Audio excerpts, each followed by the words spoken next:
Are you looking for a faster video? Well, today it's a live stream, and I know you're probably looking for a really nice and tidy, edited down video, but I have ways for you to make it faster. You can click that little gear on the YouTube settings right there on the video and adjust the playback speed, make me sound like a chipmunk, and it'll go a lot faster. You can also look and see if there's timestamps for this project in the description, and if you're on a desktop, you can hover over the time bar at the bottom of the screen and see if it's chunked up into chapters, and then that way you can go directly to the step you're looking for. And lastly, you can also tap on the screen on the right hand side of the video picture or on the left hand side to make the video jump ahead, forward or backward if you're on a mobile device. And you can adjust that amount in your settings so you can have complete control over how much it jumps. So if you are on a desktop, you can use the fast forward or the rewind, and that will make it go faster as well. You can also enable subtitles, and the little CC on the screen will enable closed captioning. That way, if I am a little bit harder to understand with that double playback speed, the subtitles might help you out. All right, well, I know that it's not a nice little edited video, but if you sew with me, we'll get there together and it'll be lots of fun. And now for the live stream. Happy sewing!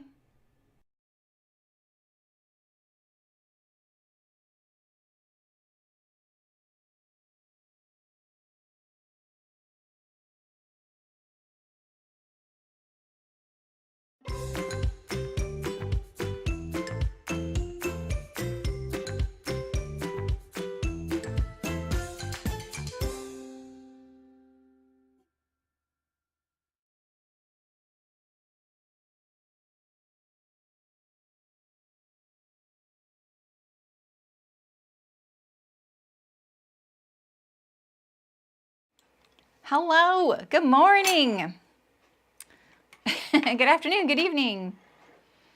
How are you all? Hi, Kira, I hope you're feeling better. Hey, Marilyn, hi, Aisha, hi, Margaret. Lindsay, still on that United States time, huh? Hey, Elizabeth. Hey, Sydney, nice to see you.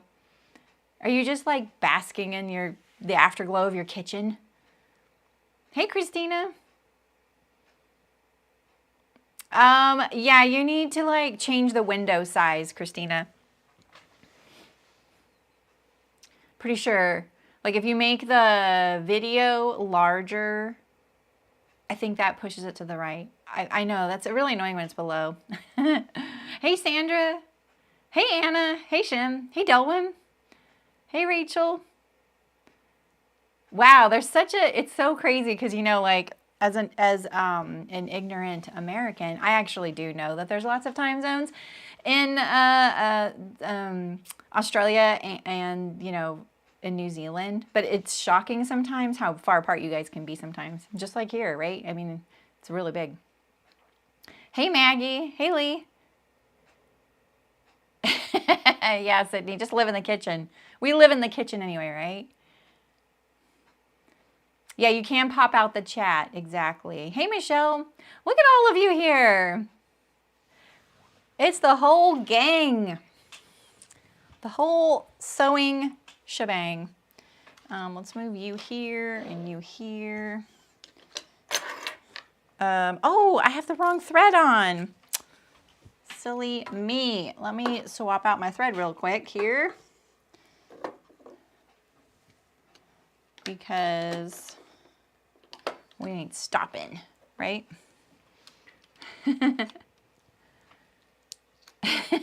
Well, I hope you enjoyed your week off, Sydney. I mean, that sounds like a better use, you know? Sometimes, you know, that's funny because yesterday, after the Ask a Sewy Question show, my plan was to record a couple more videos for the button-up sew-along in the guild. And I realized, like, no, you really need to just ship the orders. And I knew just allowing like an hour to do that was not enough. It took me all afternoon because I don't have my like when I had chicken boots, I had a shipping platform that I paid for, and it makes shipping just so much faster and easier. It still takes so much time. Shipping takes so much time. And so I spent the whole afternoon doing that afterward. I have this little piece of fluff in here that I want to get rid of now. I don't have tweezers right here though. There we go. I always cup it because, see that little blue thing in there? Do you know how many of those I've lost? Don't even know when I've lost them. Never find them. They're just gone. Gone. The machine just eats them. And it's okay if you lose it, but I don't want to lose it, you know? Yeah, exactly. The theater mode might do that as well. Hi, Catherine. It has a lot of pieces, Sydney. So true.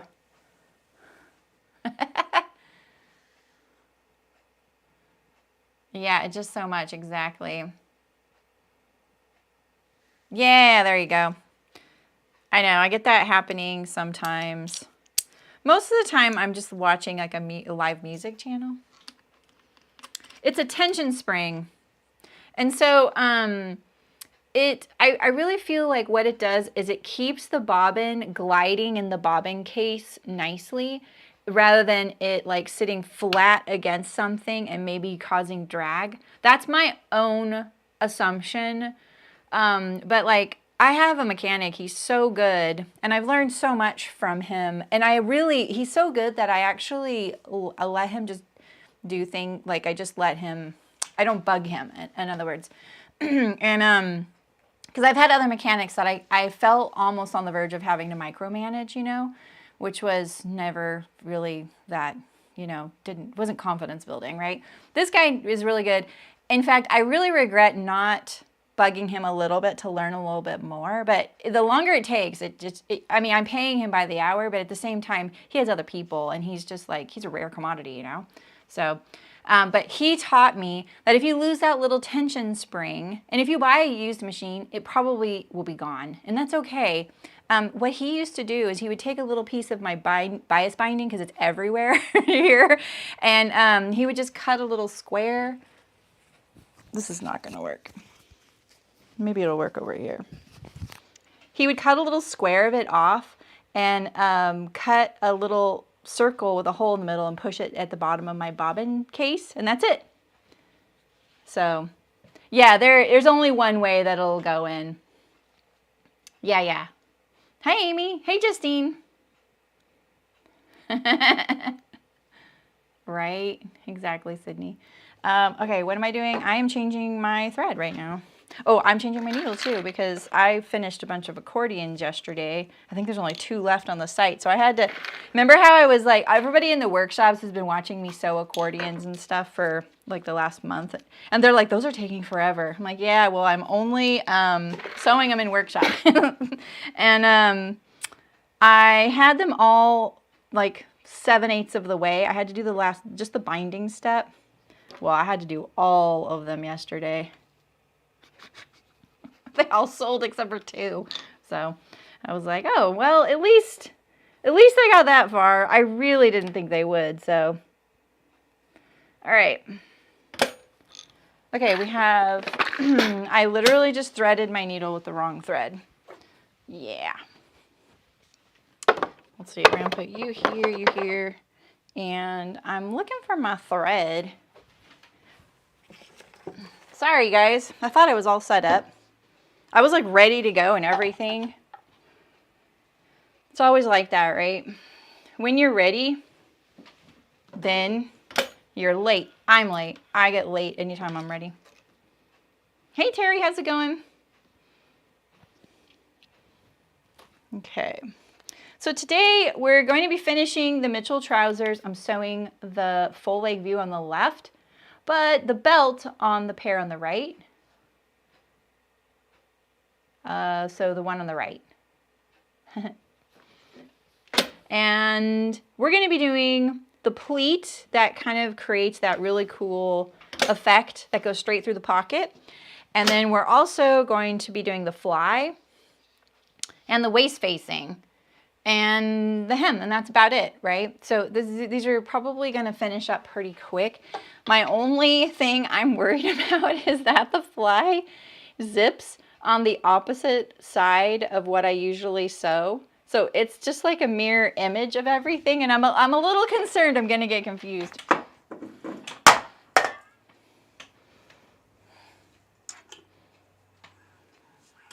I can tell my microphone doesn't like this shirt. The shirt's too lightweight.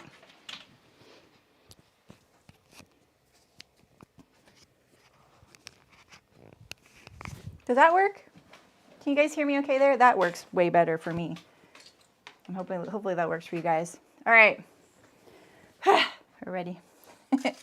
Okay, so let's see what we got so far. So I kind of left you at the right at the brink of doing the fun pleat. We have added our pockets here. All right, here's our pockets. This is the front pocket, right? And we're just about to do this pleat. I had to actually get my pattern out because I lost a pin on one of these. And here's our other one. I decided this morning, oh, thank you for asking me that, Justine. I keep telling you it's Essex linen. I'm wrong. It's Brussels washer linen. I'm so sorry. Brussels washer linen. That is why it's so drapey. That is such a difference from Essex linen. I bought these with Essex linen, and that is why I got confused. Thanks for telling me that, Leah.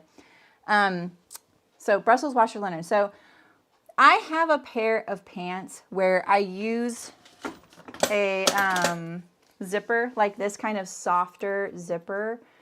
And my gripe about those is that because this zipper is lightweight, well, it's not even this zipper.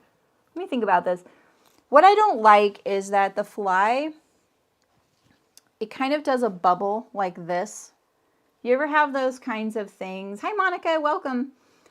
Where the zipper pokes out. Like even when you're sitting there, you could push down on the zipper because it's made like a bump, like a mountain.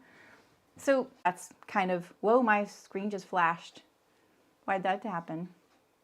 That wasn't good. My streaming software just flashed. I wish I could see the screen actually over here, the stream. Let me see, I'm gonna pull this over.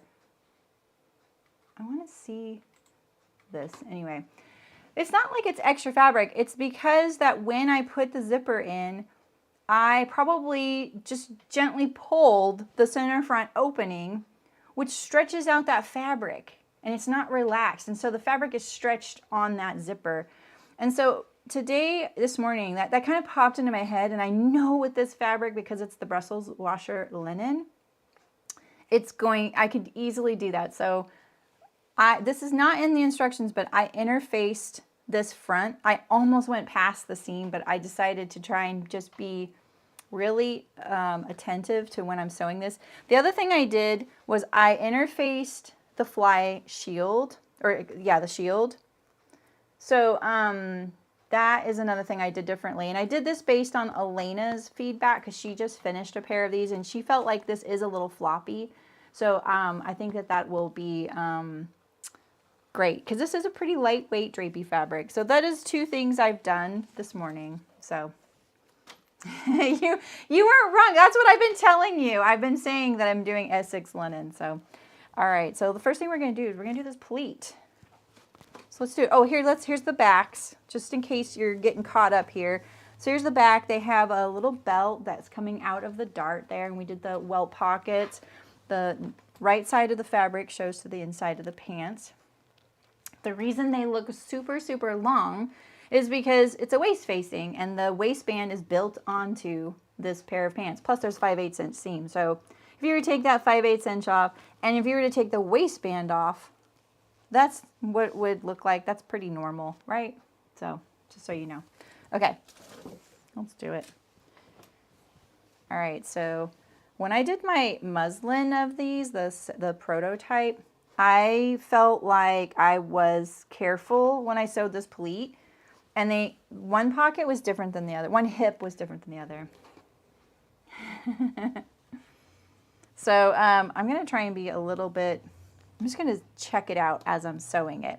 So we're going to match these two together right here. All right. It's better to match these or to to draw that on the wrong side. So let's swap this. It'll be a little easier. I also French seamed my pockets, which isn't in the directions, and as an experiment, so we'll see how mine work. All right, and so now I'm just gonna stack these pins, one on top of the other. Right there. And I'm also gonna stack the notch there, right? And that's all you're supposed to do. Stack those, so straight from your notch, straight down, like that, all right? Just making sure I'm in there.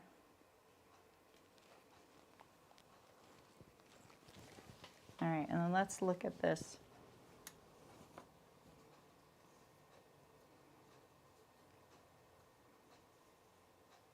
Let's get all these little pieces lined up right there. All right, and now we're gonna sew straight down from the waist at that notch to where that circle is. Seems kind of like a short stitch length. All right, let's see how it looks. Also, I feel like I could go further down. Look at that. I'm not touching the pocket. That might be because when I altered my sizing, but all my others worked. Ooh, my pocket's way down there. Let's make sure the pocket is all laying in the spot we want. Because I didn't top stitch this side seam here. I did stitch all that up there. See, like that. I just feel it's like a little bulky back there. Let's see. It might be because of my French seam.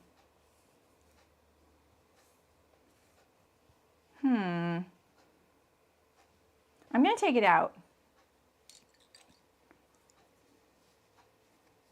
Oh, nice, Monica. Beverly was kind enough to do timestamps on part 1. And so I'll make sure part 2 gets timestamps as well.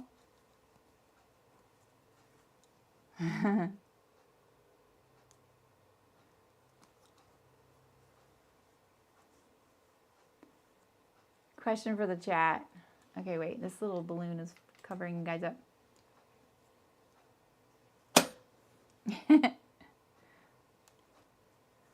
I mean, the great thing about live streams is that you get to hang out and talk with people, you know, about something that you really like, which is sewing, right? But and a lot of times you guys aren't watching me. You're just talking. Vicarious sewing. Exactly. I'm going to take this out. I don't really feel like I paid attention to how I had my pocket positioned. I just dove in there. So let's just make sure. I'm being really careful about taking out the seam, obviously, too, because of this linen is not going to be, I don't want to shred it. All right. Let's see here. From this side.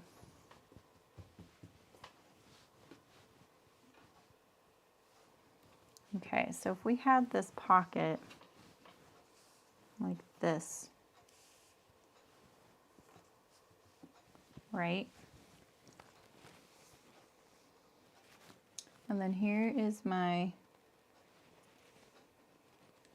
so that looks like it will go through the pocket opening. there you go, Libby. Yeah, it is linen. I'm grabbing a pattern piece really quick. Make sure I get my, oh, I need the pocket actually. This one right here. Oh, I forgot the front strap. Okay, calm down, Sarah.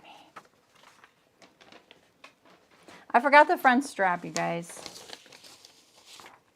Very important component. Imagine if I forgot it. Oh, there's actually two. I lost 2 pins here. Yeah. See, look at that's really not going to touch my pocket there. Maybe it will.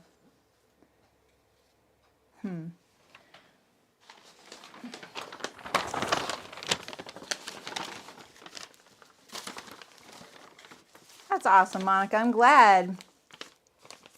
I know they're not for everybody.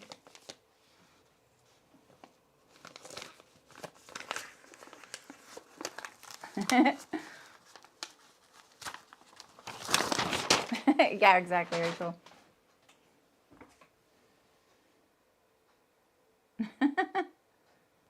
Toddler barred. I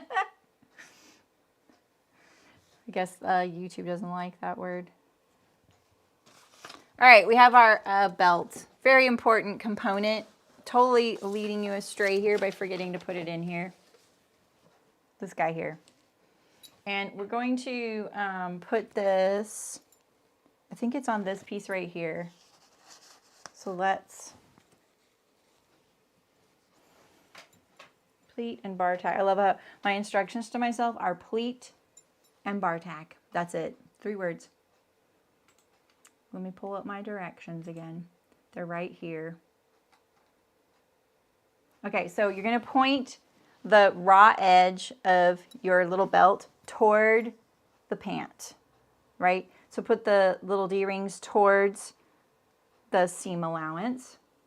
And then I think, again, yeah, you're going to push this little raw edge. I'm going to clean it up a little bit. 3/8 of an inch past the stitch line of your pleat. Like that. All right.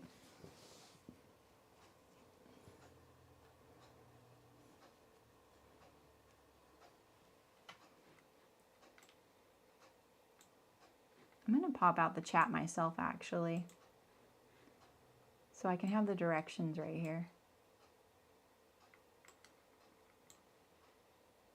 Oh, yeah, this is actually legit.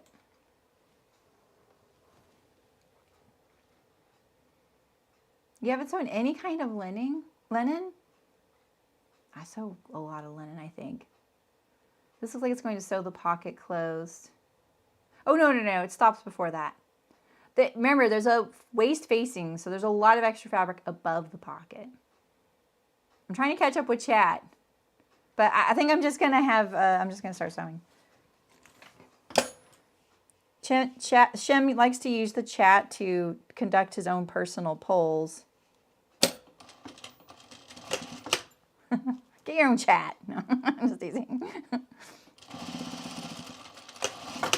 All right, so we have this, we're back on track here. This is where our timestamp should start. And then we're going to fold this over. What is that little dot? Oh gosh, I thought that was ink or something. Again, put these pins on the wrong side for at least the pleat part, you know?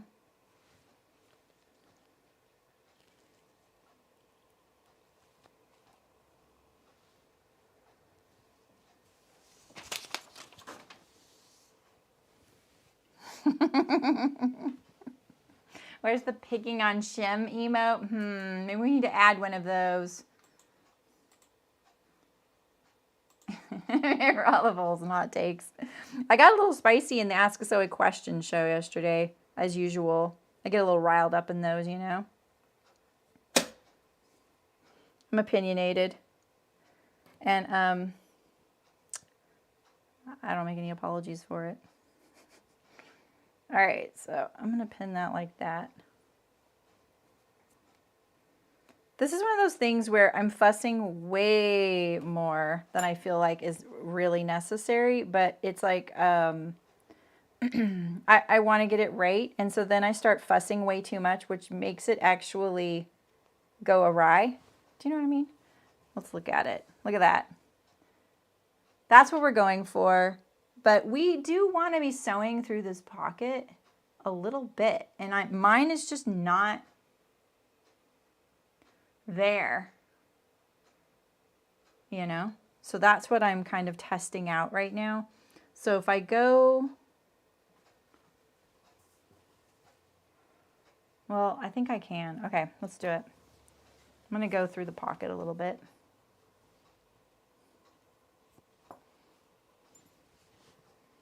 The D-ring aspect makes it a little bit heavy.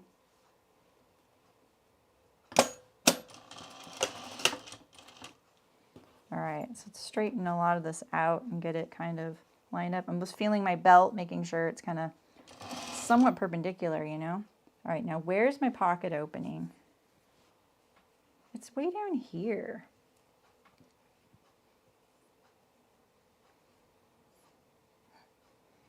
This feels a little weird. My pin stops about 1/4 of an inch above, so I'm going to keep going 1/4 of an inch into the pocket. Let's check it out. And that looks nice, right?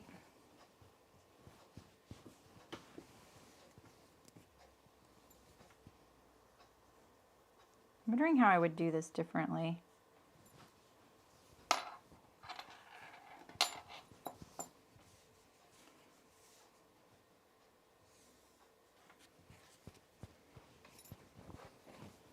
I'm just going to look at it, see how it's hanging, making sure it's hanging, you know, pretty good. I think so. All right, let's try this one. What have we learned?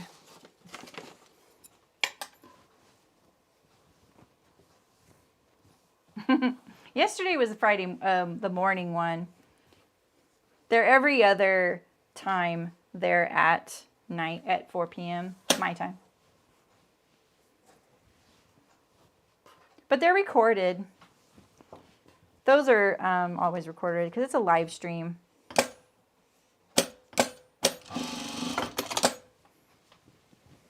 All right.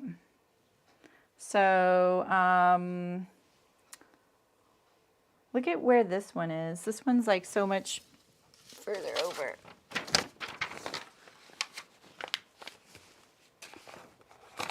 That's where it's at.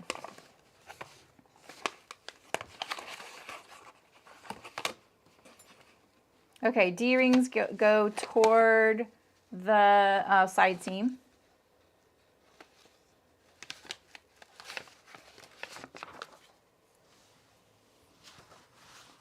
And then we sew it with a 1/4 inch seam. Because the pleat is supposedly 1/8 of an inch past. Mine does not look like I did a very good job down here at the bottom. I'm going to shift it a little bit over. Oh, yeah, exactly. Yeah, we had a good question from Blair about the Cameron button-up. And then we did the review of all the new patterns.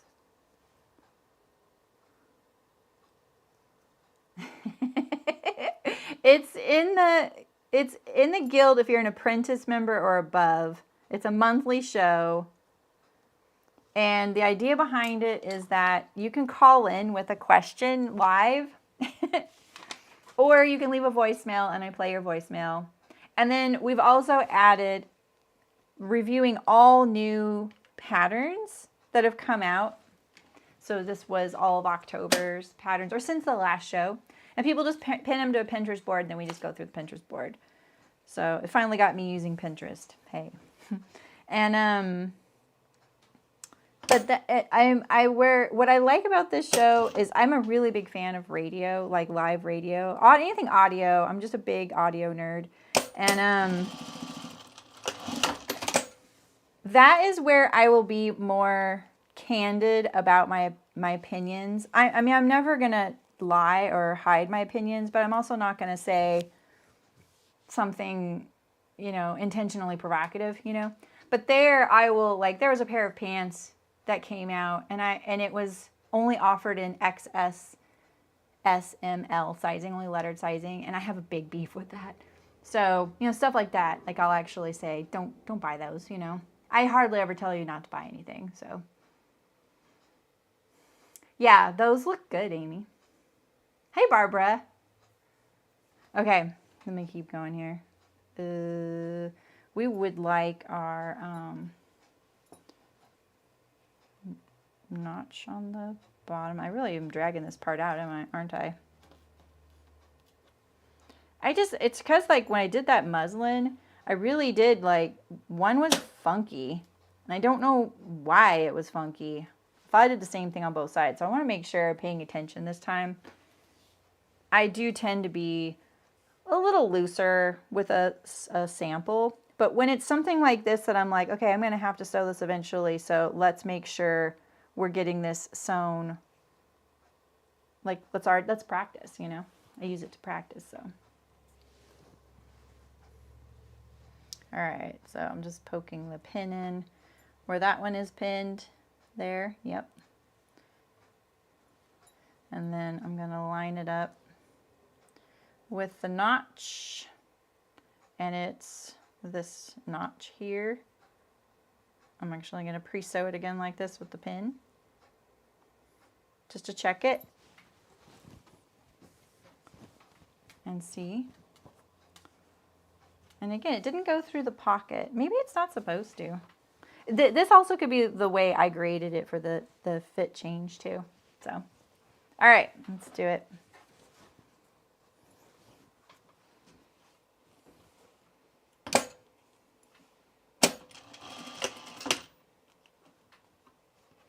Okay, I'm just trying to line up things and make sure that they're all kind of sitting here relaxed.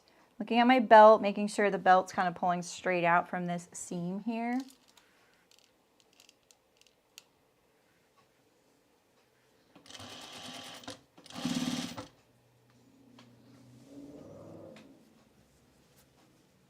Okay, the pocket is right here. So I'm gonna go down into the pocket again. Oof, that makes me so nervous because it just doesn't feel like, it feels like I'm gonna have to go way down here.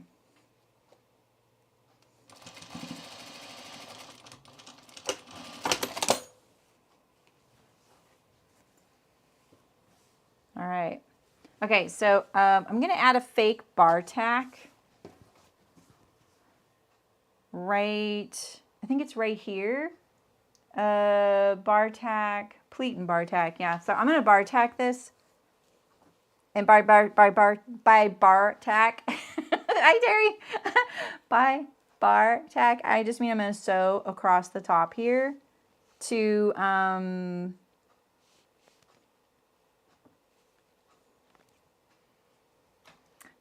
strengthen it. Okay, yeah, I don't know if the sewing goes into the pocket. I could be wrong. Ooh, yeah. I know, but gosh, Libby, they look pretty good, don't they? I'm wondering the same thing, though. All right, there's one. This is going to be a kind of a point of stress, so I would definitely recommend doing this.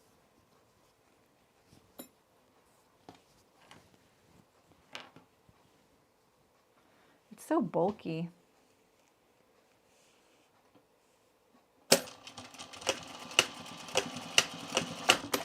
My fake bar tack. All right, front fly. Yeah, it does. It looks like a completely different block, to be honest. Maud in the house. Malin might be here. She might be just knitting or something. I can't remember if I saw her earlier. This little microphone's kind of heavy. Oh yeah, you know, Amy, just the schematic of all the pattern pieces on the page, that's enough. If you want to take a screenshot of it. I'm curious too. All right, let's do the fly.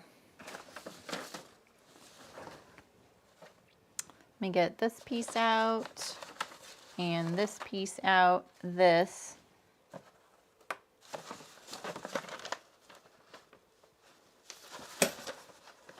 And I'm just looking at, oh, okay. So all I have left in the bin is facings. I was just wondering why there is a pattern piece in there.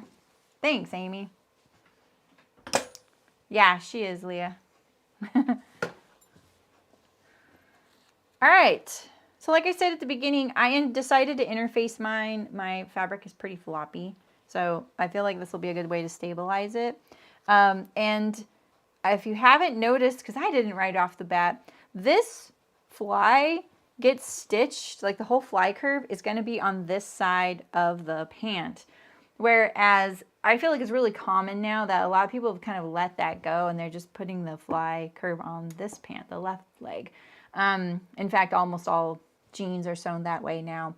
And there isn't a right or wrong way to do this. It's just a preference thing. It doesn't even matter. Like, I think that people would consider this the women's way to do this. But that doesn't matter at all. Like, it's not like, I'm not trying to be like politically correct or anything. Like, that kind of thing really doesn't matter. You can put it whatever way you want and you like visually. So same with buttoning your shirt. Those are very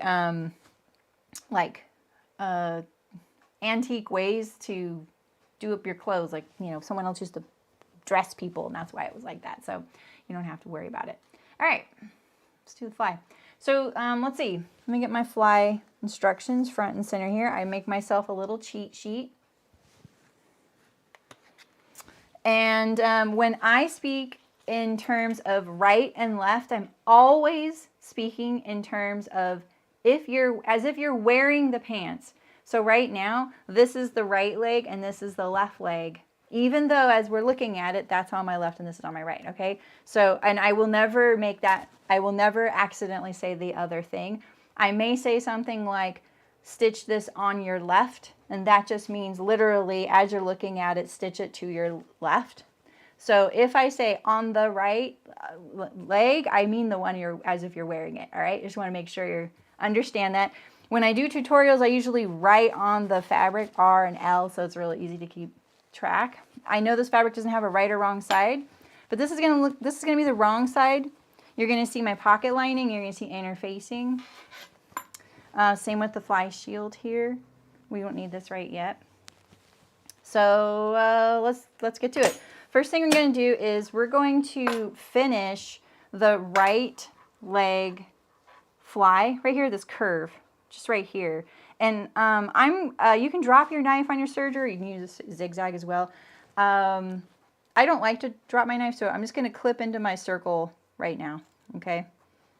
Right there. And if you don't have that little circle mark, that little mark is basically up to the seam line. So wherever your seam allowance is. So let's do it.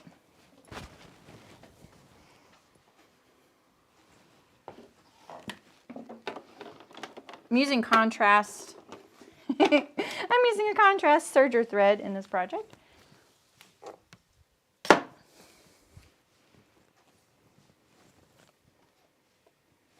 I'm going to make sure I'm not doing this the wrong way. Yep, right front leg. I'm so used to doing this the other way. Oh, here's the straw for my air. So let me pick that up. The last thing you ever want to do is lose the straw on your can of air.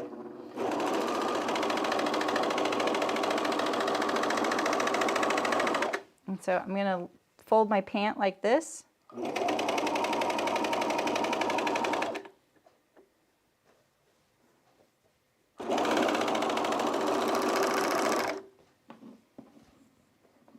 Like I said, you can drop your knife if you want. I don't, because I like to trim that edge and make it nice and neat.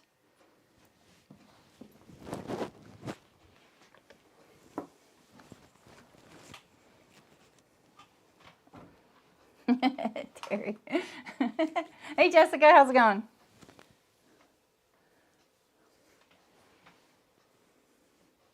She really does, Shem. Like connecting who some of you are. I deserve a cookie some days, man. Especially people who don't ever post their picture. I'm like, who's who? All right, so now we're going to do the center front seam. And we're going to put our pant right sides together here. And we're going to sew from that notch. So hopefully you have this notch right here at the waist, and we're going to go all the way down the center front. We're going to do a basting stitch up until we get to that curve that I was just talking about that I clipped to. So do a basting stitch here because we're going to take this out later. Trying to find that notch because I ironed it shut.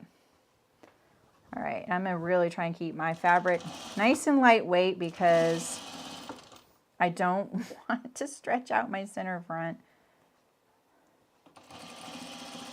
We all have our fault. Mine is that I'm a puller. All right, so when you get to that circle, I wish I could see my other side. We'll double check it. We're going to put it back down to your stitch length. You're going to back stitch and then keep going all the way down to the inseam.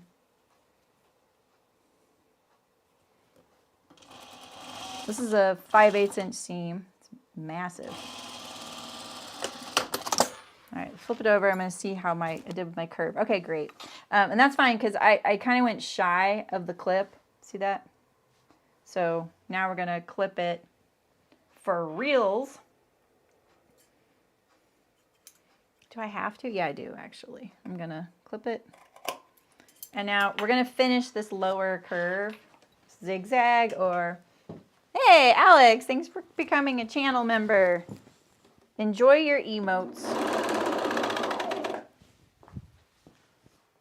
Yeah, I didn't realize I changed the camera. I did that so reflexively. So we're just finishing the crotch curve.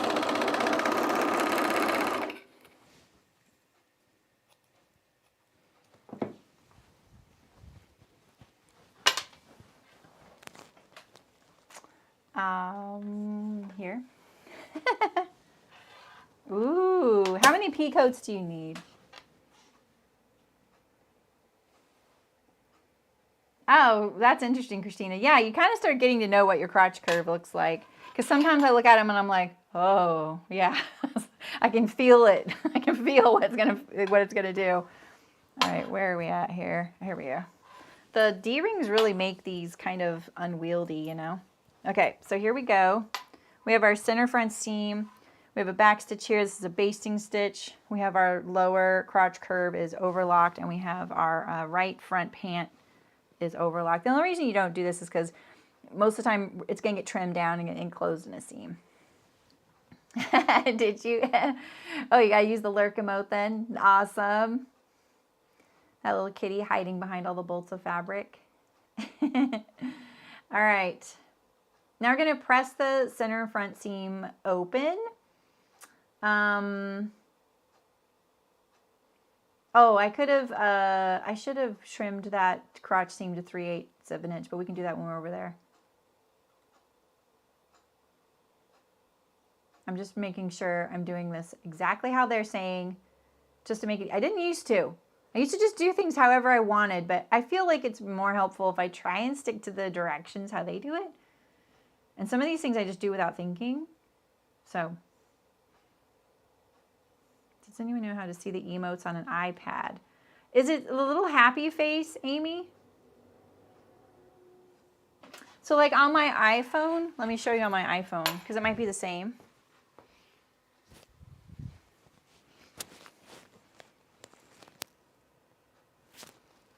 That's it right there. It's that little happy face for me.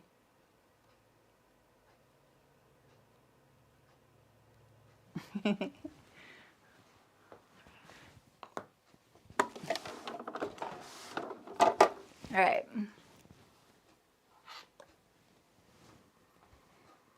Okay, so let's trim this down. I'll just trim off my...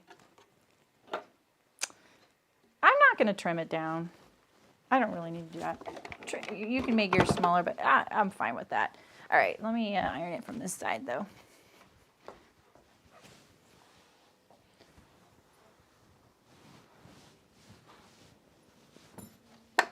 All right, so we're just going to press this center front seam open here. I'm just going to kind of tug my pant a little, make sure.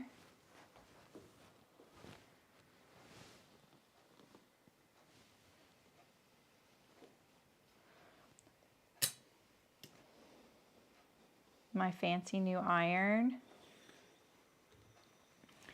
Anna, are you here? This is what I was talking about.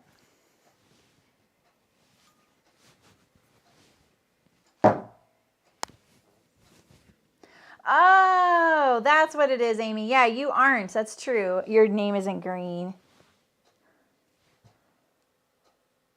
Yeah, right, Shem? I know, because I know you like to bind all your fly elements. And I would like to do that too. But I usually just stick to, oh, you are? Okay, yeah, that's what that little iron I was telling you about. That thing's really heavy even for a 2.5-year-old, but you know. All right, okay, put our zipper face down. And we're gonna put it on the left. Oh, this is so flat, you guys. Like, that iron, it's so flat. Wow. I mean, look at how flat that is. So good. Oh, I love it. Okay, there is a mark here at your waist that I didn't put on mine. And it is this little dot right here, the zipper stop, okay? So just make sure you note that. Don't put your zipper to the waist, okay? Do not put your zipper all the way to the waist. I did this mistake on the men's cargo shorts for Wardrobe by Me because I forgot about the facing. So yeah, don't do that. Okay, so we're gonna put my zipper's really too long too. I wonder if I just don't think I have a shorter one, you know. All right, so we're gonna put our zipper up there to the top, but I wanted to also make sure that, because one of these you're gonna stitch down and one of these you're gonna leave loose, the little thing. And because we're on the opposite side of the pants, I'm a little nervous, so. It's deliciously flat. Yeah, like, did you see? I just went, and that was it. Yeah. I love a heavy iron, and the other one was really heavy, but this is different. So this is the hot steam that I got from Waywack. When I get up again over there, ask me again, Marilyn, and I can show you the box. I still have it. It was about $125 or $150, something like that. Yes, because they needed to be warm in fog thickest pea soup. That's why it's a pea coat. Okay, let me focus here. All right, so we want this zipper to end basically 2 inches below this waist seam. That's what that little mark is for, right? And then we want our zipper to end a 1/2 inch below the end of this curve here. All right, so I'm just going to, I think I'm just going to cut my zipper right now, and then we're also going to sew across the bottom of it right now. I'm trying to decide, I kind of want to cover this little edge here, you know. This might be overkill. I will admit this may be overkill, but I'm just going to finish my little edge here.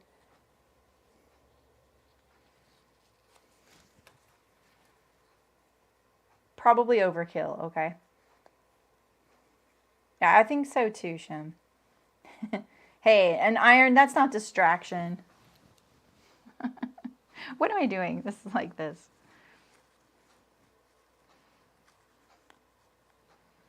I just don't want that plastic to bug me, and nothing against closet core, but I don't trust anybody to make a fly shield to cover up the bottom of my zipper now. Nobody does, and I want it to look nice on the inside. You know what I mean? So maybe we'll be pleasantly surprised. I think we will be. It's a very big fly extension. Boy, I really cut this thing tiny, didn't I? So I'm just going to finish my edge because I want satisfaction, you know? To take this time to get caught up to me or jump ahead and tell me what to do next. This will probably get caught in my fly stitching, but that's okay.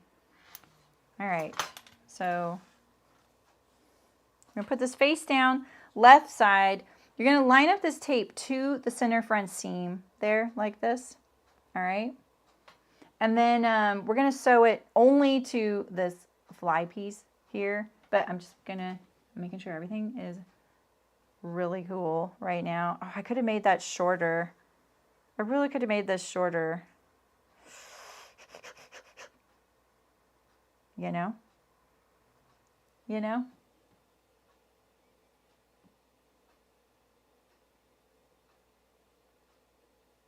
The bottom zipper stop should end at least 1/2 inch from the bottom of the fly extension. And then your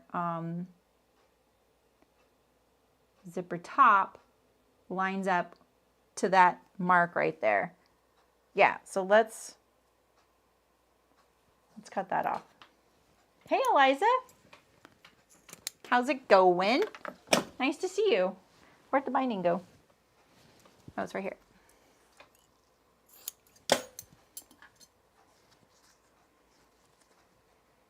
Don't tell me that, Terry.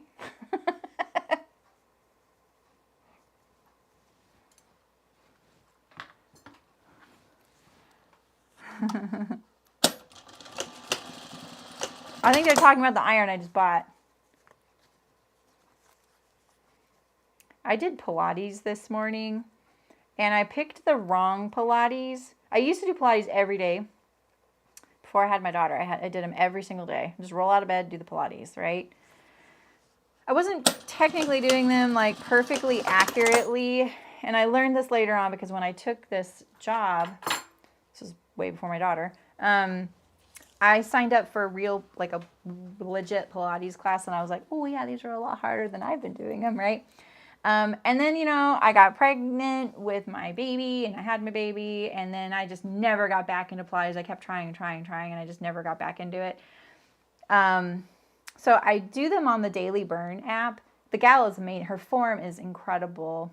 And I picked the wrong one today, and it was a lot harder. I'm really, really out of shape for Pilates, and I can really feel it. I'm like, my bottom half of my body is a little noodly. All right, that looks better. See, there we go.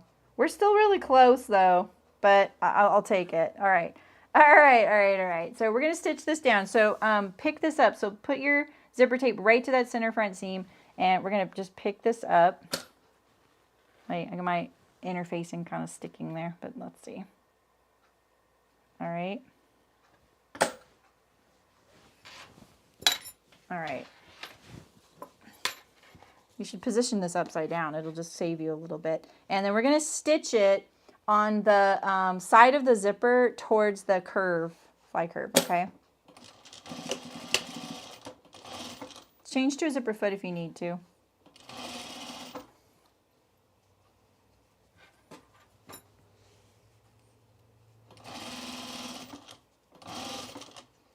All right, and then I'm pretty sure you leave this loose right here.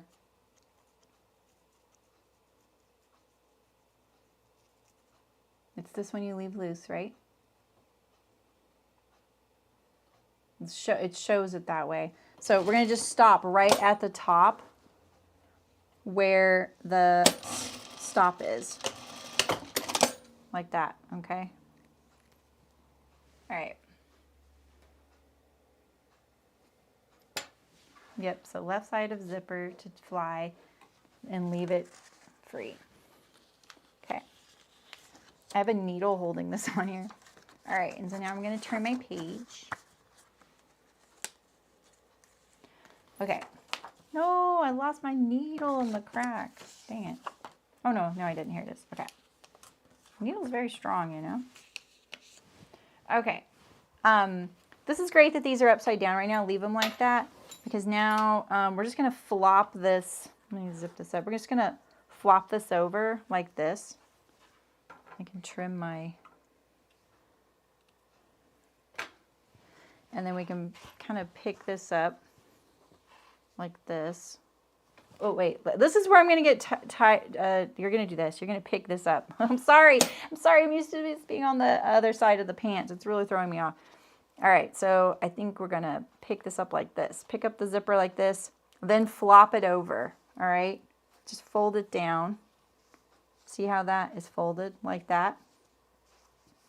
All right, take a second to kind of make sure that you've got a nice little, you know, tug there, because you don't want to get like a little bubble right here, right? You don't want to like flop this over like this, right? You want to flop it over nice and flat like that, okay? Flop it over. And now we're going to do the same thing. We're going to stitch to this. Oh, that is so weird that this is right side up this time. Okay, and now this time we're going to stitch the tape all the way up there. And you know what? I actually think I need to put my zipper foot on. Gosh darn it. Don't really like my zipper foot, but it's something, you know.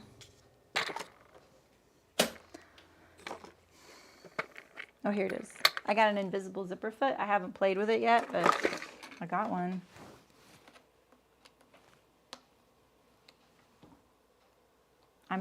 We might, you're right. Let's see. I don't know. I'm not sure. Let me see. I usually do.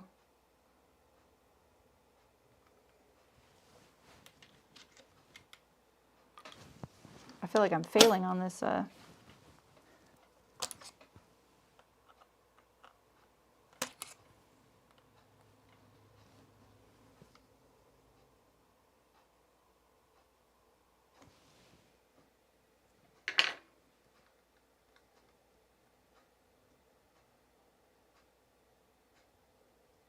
I don't think you do in this tutorial. Yeah, because it's like, okay, turn it so that the left leg is facing right here, right? And then, yeah, you're going to pull it over here. Yeah. Ooh, wow, Karen. You might find something else, though, similar. Yeah, so usually if I do denim, I edge stitch it right here. Should we do that, you think? I think that's why when I was flopping it over. Hey, Donna. You guys, I mean, don't just buy that iron because I have it. I didn't really do a ton of research. It just came, I had a good recommendation. I'm a very, very decisive person when I purchase things. And I don't try and get the like highest end thing. I usually try and get something that's like solid, really like long lasting, and you know, because I don't really need the top of the line, you know what I mean? So you might find something you like better, especially for whatever you like to sew. So, but so far I'm really liking it. It gets a little hot though near my hand. That's the only thing I feel like right now. Okay, so I'm flopping this over, and we're gonna pick this up. Again, we're only sewing it to the fly here. And this is actually another good opportunity to kind of tug it here. But we're going to stitch through the the zipper tape starting at the top instead of leaving it loose like we did the first time. I'm just kind of pulling, getting this all nice and flat right here, right?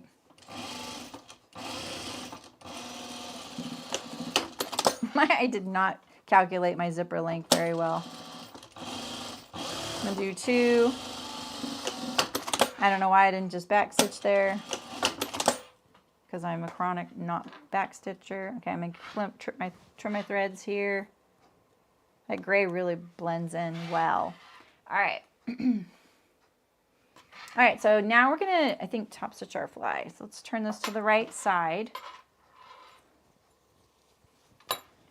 This is so weird that it's on this side. Oh, there's a little fabric flaw right there. Oh, no, there's not. Yay.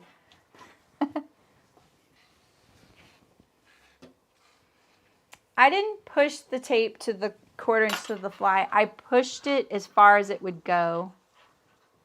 So you see how this right here is flat right here? So I just pulled the zipper as far as it would go.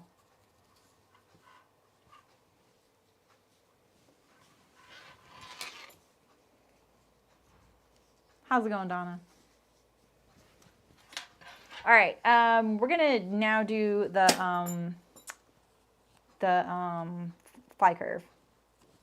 So press your whole thing, your whole assembly here, your zipper to the right pant, okay? Oh, this feels so weird to top stitch like this. Like, I'm being a big baby about it, I know. I can't stop talking about it. Oh, here it is. I never use a top stitching template. I'm gonna try it today. Trust myself. Hey, Zara, thanks for becoming a member. What is your avatar? I thought it was a spider, and I was like, of course it's a spider. It's Halloween. You know, I had a Halloween shirt on. I vowed. I've had this Halloween shirt in the donate pile. I made it a few times, and I vowed, no, you're going to wear this during the month of October. It's the 29th. I haven't worn it. I was like, I'm going to wear it on the live stream because it's the last one before Halloween. I just didn't do it because the sleeves have stripes, and I know it'll be distracting. So, yeah, it's weird to watch, too. Yeah, I am not surprised. I'm not surprised. All right, let's use the Hera marker as a way to mark our top stitch template. It looks like they put the top stitch guide a 1/2 inch below. What? Look at the bottom of the zipper stop. Place the fly top stitching guide a 1/2 inch below this point. Okay, I'm actually going to just line it up with the fly facing. You know, because I want to stitch on the fly facing. I'm not going to trust my zipper length thing here. And then I'm going to use this doohickey to hopefully make a mark to follow.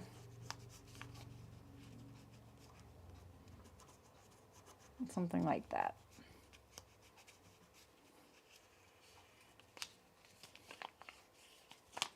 All right, beautiful.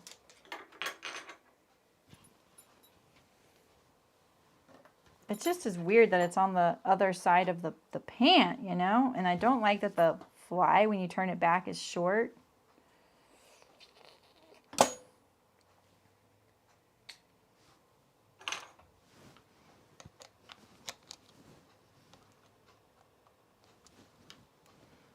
Ouch. I'm trying to make sure I'm not missing things. If someone asks a question and I don't answer it, would you please let me know, you guys?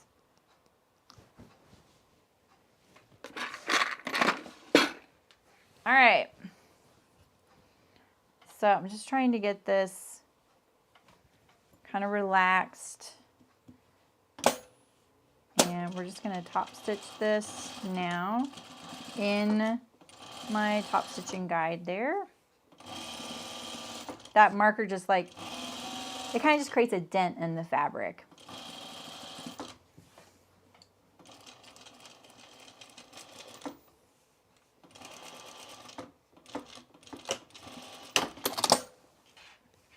Doesn't that look wrong?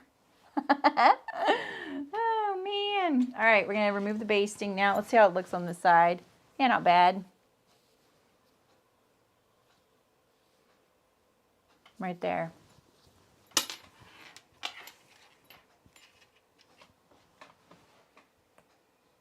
Yeah, you have time. I haven't even advertised this so long, and I really should, because I think there's some people that have been kind of like, that sounds kind of interesting to do. They might be interested in joining us. The first thing starts next Friday. So the first content will drop for it, and we have a Zoom, a kickoff Zoom next Friday. That'll be for just like getting anyone sorted, any questions they have, fitting, sewing, cutting, whatever, to that point. I actually thought about it, Raquel. Here we go. Oh, I was going to try and, oh yeah, here we go. I like taking the basting stitch out from this side, but I don't like taking basting out through my interfacing. So the kickoff zoom, and then there's going to be a video that is all about like the pattern pieces, the different varieties of button-ups. I was polling people. The skill building session is already live, but there's no content in there, but we're already chatting in the activity feed because I'm just kind of like bouncing things off of folks in there. And then, you know, because I'm trying to, you can sew whatever button up you want, and I'm trying to accommodate all ways to sew it. So your cats have never helped you, Sydney. Just saying.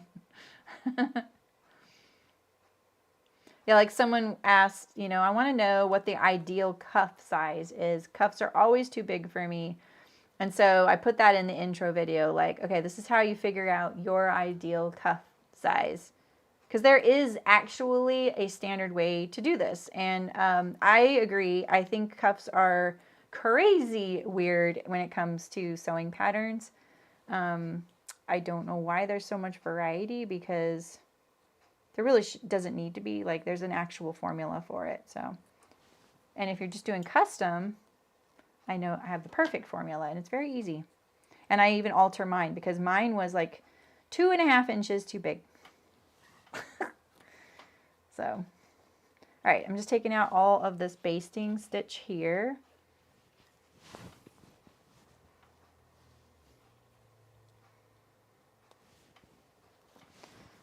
And all we have left is our fly shield. You are done with your fly for the most part. You just need to do your fly shield. And then we're going to do our side seams and waist facing. Okay. Okay. All right, we're going to do the fly shield here. We're going to put this right sides together. And we're going to sew on all 3 sides, not the straight sides, but the top, the curvy, and the bottom, all right?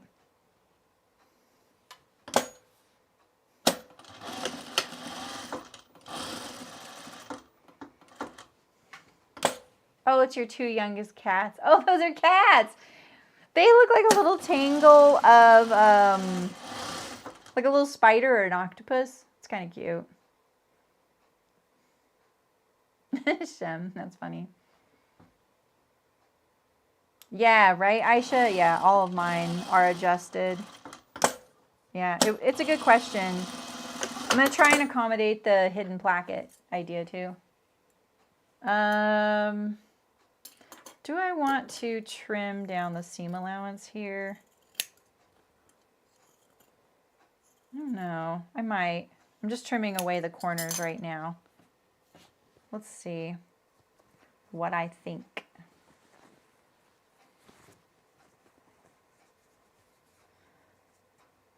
I'm going to leave the seam allowance in there because if you didn't do interfacing, it might add a little bit more body to your fly shield if you're feeling like it might be a little floppy. Turn out this point. All right, let's iron it.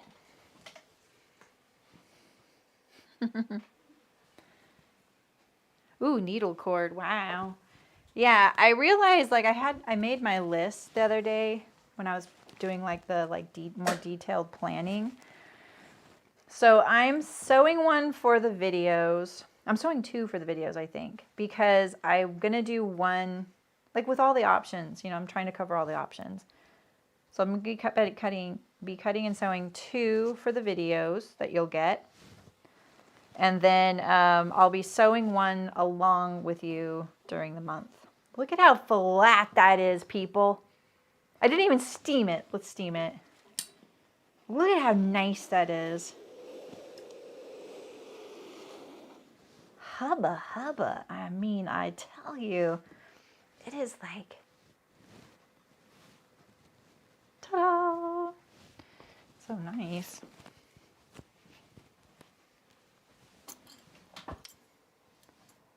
That's awesome, Terry. Yeah, you did some good work on that. All right, so I'm just trimming up that. I think we're going to overlock this.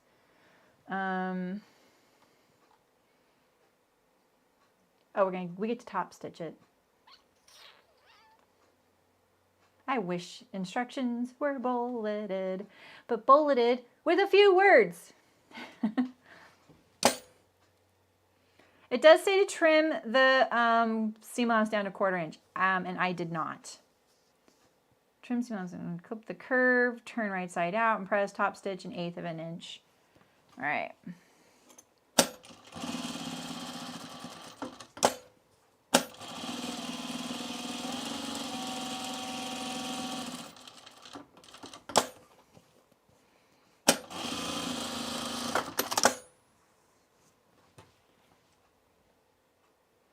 Pressing. All right. I think I have all my little notes here, but I'm totally just looking at the actual instructions. Okay, we're gonna put the fly shield on here. We're gonna line it up. Are we really gonna line it up to this? We are, aren't we? There is one moment in here where I was like, I can't envision this, and it's coming up. Okay, the finished top edge should start 5/8 inch from your waist seam, like where the waist seam ends, because remember there's going to be a facing, right? So you're going to drop this edge down 5/8 away from this raw edge at your waist, right? And you're going to put this on the left leg, right? It starts Friday, Libby. Yeah, right, Anna?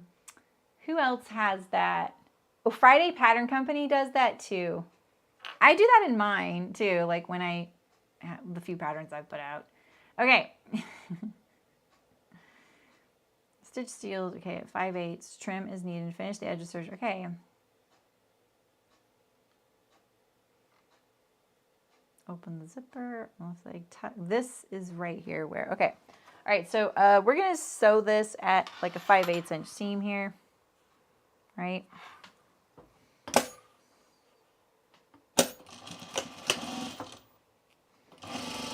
Just going to line it up down here. Go straight off the edge like that. And now we're going to overlock this edge.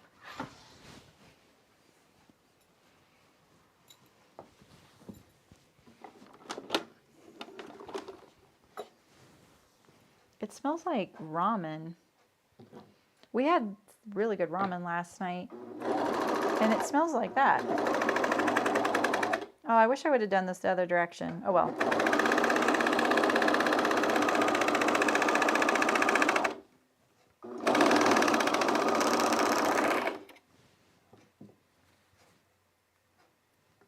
Okay.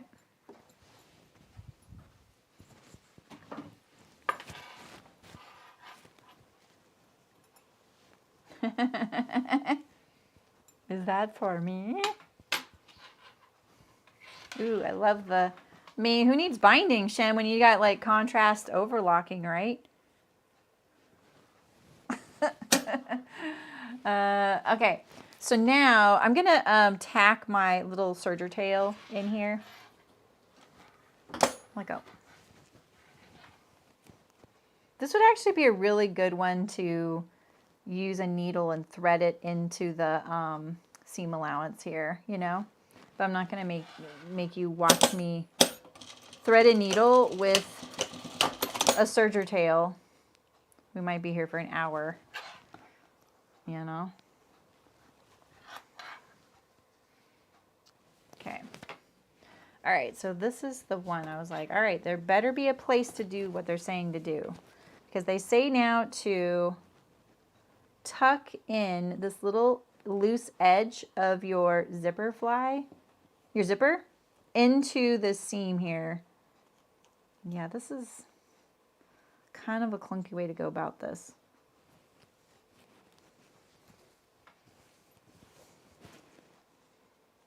Like this. Oh, I think this is when we do the edge stitching, Shem. That's what it is. Yeah. Okay. Yeah. All right. So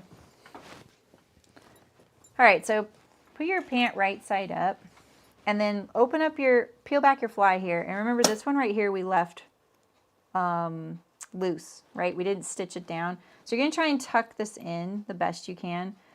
I like folding it down like a corner like this. Let's see if we can actually get that much in there though. Like that. Don't take no for an answer, all right? Like make it do it, all right? And now we're going to edge stitch all the way down along this edge. I'm going to start at the top, okay?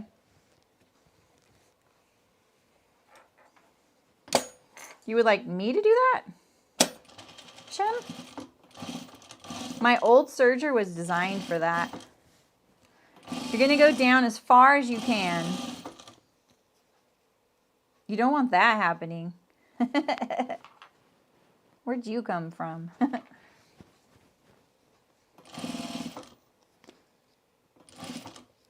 really going to peel this back. I'm going to go, I made it all the way down there. Look at that. Which means to me, I need to kind of clean this up a little bit more. I don't really need this to be open like that. I usually stitch across right here too. So, yeah, it's the Brussels washer linen. Would you have done that edge stitching earlier if you were just sewing this for yourself? Well, you know what I would have done is when I put the zipper on originally, like when we first did the very first one right here, I would have folded it down the corner and then stitched it down. I would have just pre-folded it.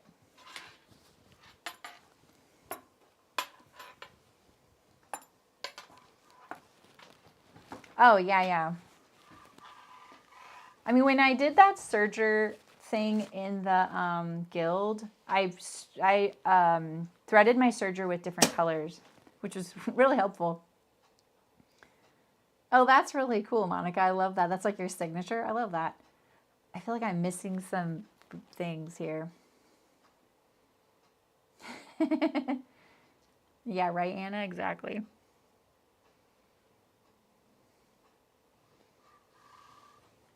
Oh, you just bought variegated threads for your serger and covers. Oh, that'll be fun. Okay, we're just going to do our bar tacks. Yeah. Yeah, that's it. All we're going to do is bar tacks now. So I think I'm going to sew across this. You can see, look in there. So, and my zipper was a little lower. So I think what I'll do is a bar tack right here at the bottom. Bar tack, okay? You can do a real one. And then this is what's really nice about this too is that it makes your shield stay there and then it won't flop to the other side. So make sure you do this even if you don't do the zigzag one. And then I'm gonna sew across mine. This is kind of, I don't want to call it my signature, but I usually do this on all my pants. I go straight across like this. I think I'm just going to go straight down. There's no top stitching in the center front here, so this may look a little out of place. We'll see. It blends in pretty good. There we go. A little thick there because of that binding that I added to my zipper tape. See that? But this is what it should look like. Okay. All right. We're going to do the inseam now. Cruising along. I don't really think I need any of this instruction here. I'll just jump it there. All right, so I think what I'm going to do is overlock. So I'm sorry about this. I'm going to overlock all my edges so that I can sort of press my seams open. Do you think this is a bad idea? think I'll be like fighting the ironing when I want to wear these. I just kind of want the option to maybe fit these a little bit more just in case, or take in the legs if I think that they're a little too full for me. Why is one side of the zipper folded over and other is not? That was their instructions, Eliza. I was going to mention that. Like, I think like that would be another thing I would probably do. I would just fold it down, because you could just fold this down like that. And then it would have been caught in the overlocking, which would have been kind of nice. I was thinking in my head, oh, this will get caught in the face. Oh, you know what? It's going to get covered with the facing. It's okay, Eliza. It's going to get covered in the facing. We're not done yet. That's what it is. I actually already kind of puzzled that out. All right, so I'm going to do a little bit of overlocking. So if you guys want to, you know, tell a story.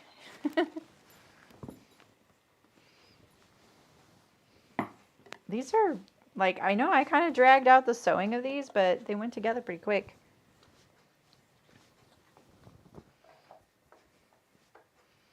There's a notch right there.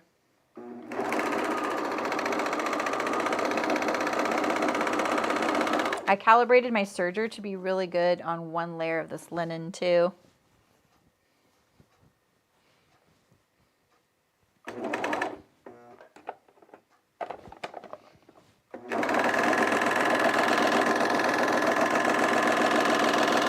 Do you want me to mute myself? Tell me if you want me to mute.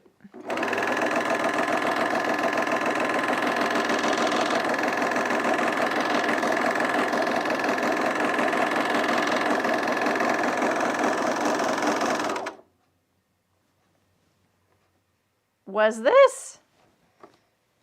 Can you see my serger? Look at that. Oh, it came out.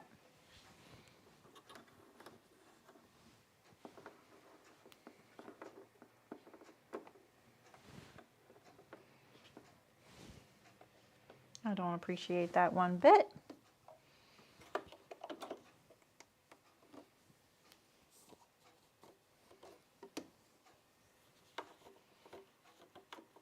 Come on, man.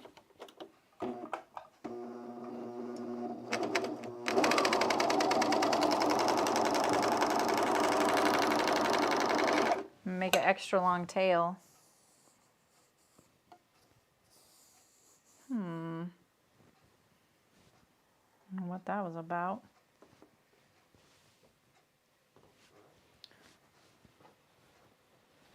Sounds fantastic. You can't hear me. Okay, cool. You can always mute me.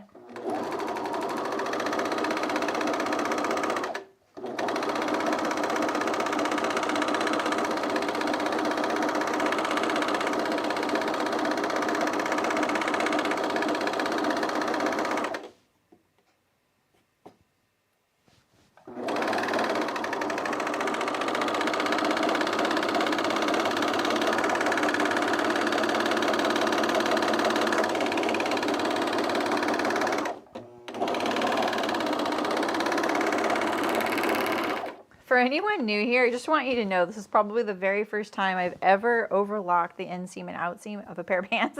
I always do, and like, except for jeans. Oh, that's exciting, Shem. I know, but sewing sounds over a video, I don't know. Sometimes it's a, you know, depends on how the microphone picks it up.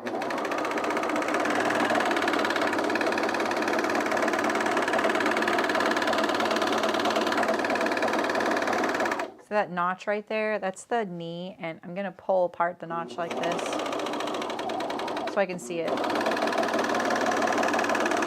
And see, now I can kind of see that little bump right there, so I can find it again.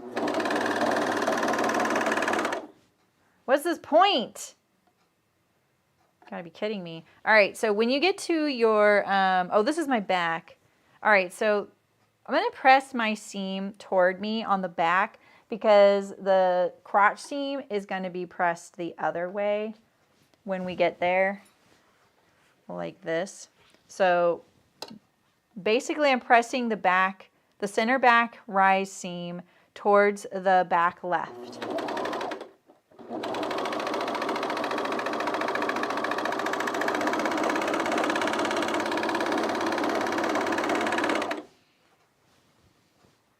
You're looking at the cones. Sorry, I can't see the, how long you been looking at the cones? Sorry.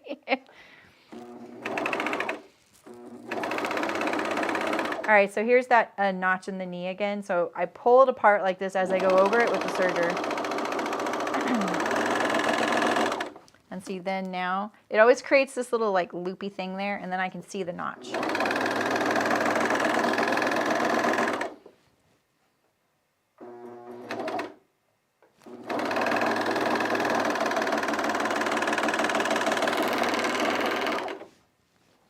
Okay, this one has both side seams and inseam. Okay, one more time.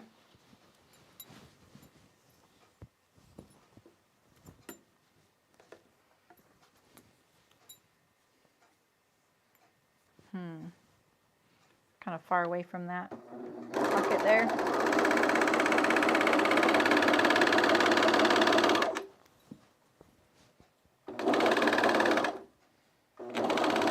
Why is there a bubble there?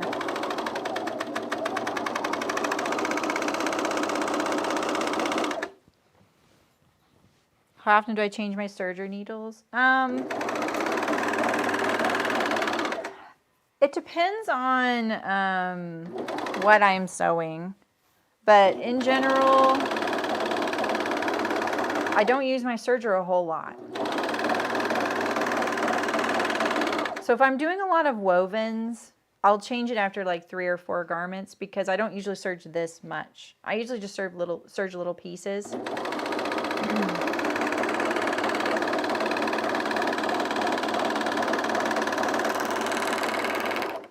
Linen's probably a stronger fiber than, say, like a cotton, you know, but with knits, I'm going to change my needles more often because knits can run, you know, like nylon hosiery can run. So I want that needle to be not have any barbs on it. And I use ballpoint needles when I'm doing knits.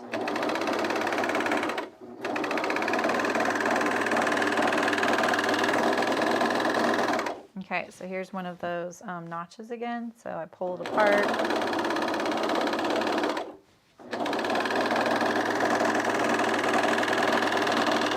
All right, and so this one also is going toward me, this seam at the center front rise, which is going towards the right leg this time. But basically the trick with your crotch seam is if you always press it the same way as you're looking from the right side, or if you're looking from the wrong side, always press the seam the same direction. When they meet up at the crotch intersection, they'll be offset from one another. So you don't have to think too hard about it.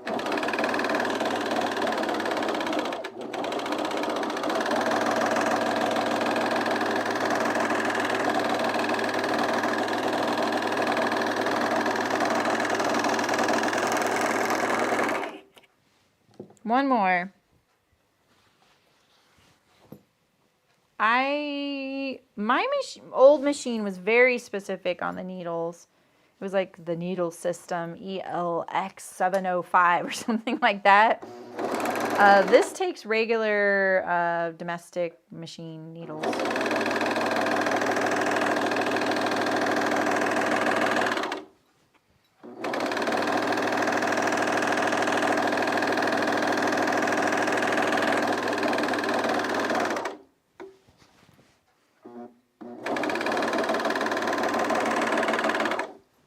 Straighten out my pocket here a little bit.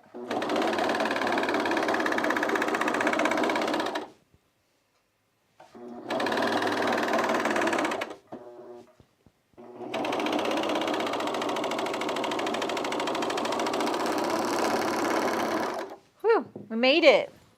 Okay.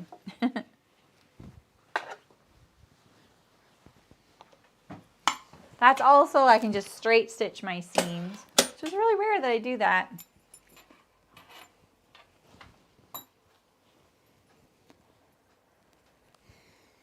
Okay. I'm gonna stitch down this pleat here at the top. I have to admit, it feels just so like kind of clunky up here, you know? Bulky. Maybe I won't stitch that. I'll wait till the facing just in case there's instruction about that. All right. Let's do our inseam. Is that the orange thread's actually gonna be really nice for photos, because this linen is kind of boring, you know. Well, mine was a baby lock, and it took the ELX 705, and that's not a baby lock needle, but maybe it's changed now. That's a Juki.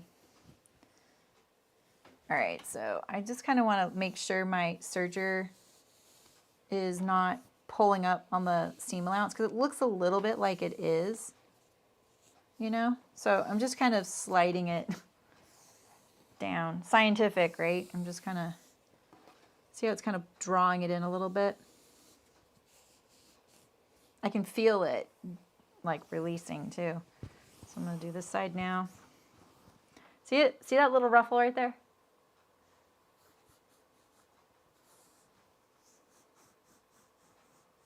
See all that? Look at that. One of my threads might be just a little tight. Oof, that's a lot. I was leaving a little extra at the bottom there. I probably almost ran out. Okay, let's do this side too.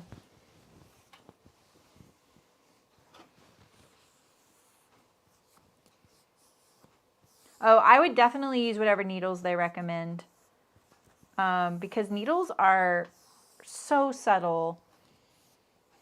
They have so many types, and it has everything to do with the length and the diameter, and you don't want to mess around with the timing of your machine. Timing is really the crux of all issues. Like if you get really bad issues, the timing is something, at least on my industrial especially, but you don't want to mess with that. And so that's why I always say change your needle a lot, because when your needle gets dull, it can also be slightly bent that you can't see, your eye can't see. And when the needle is a little bit bent, what's happening is there's all these moving parts going, you know, like this in there. And when the needle is a slightly bent, it might just like ever so slightly get closer to one of those moving things. And the thread, the thickness of the thread, a thicker thread will cause even more issues if your needle's bent, because now it's going to press your needle even closer. And then you end up getting a barb on one of those things. And if there's things that are bent, what happens is you start pushing on other things under there, and that throws off the timing. And that gets expensive. 4 needles. I don't know of a serger that has 4 needles. Do you mean 4 threads, Raquel? Okay, now we can sew our inseam together.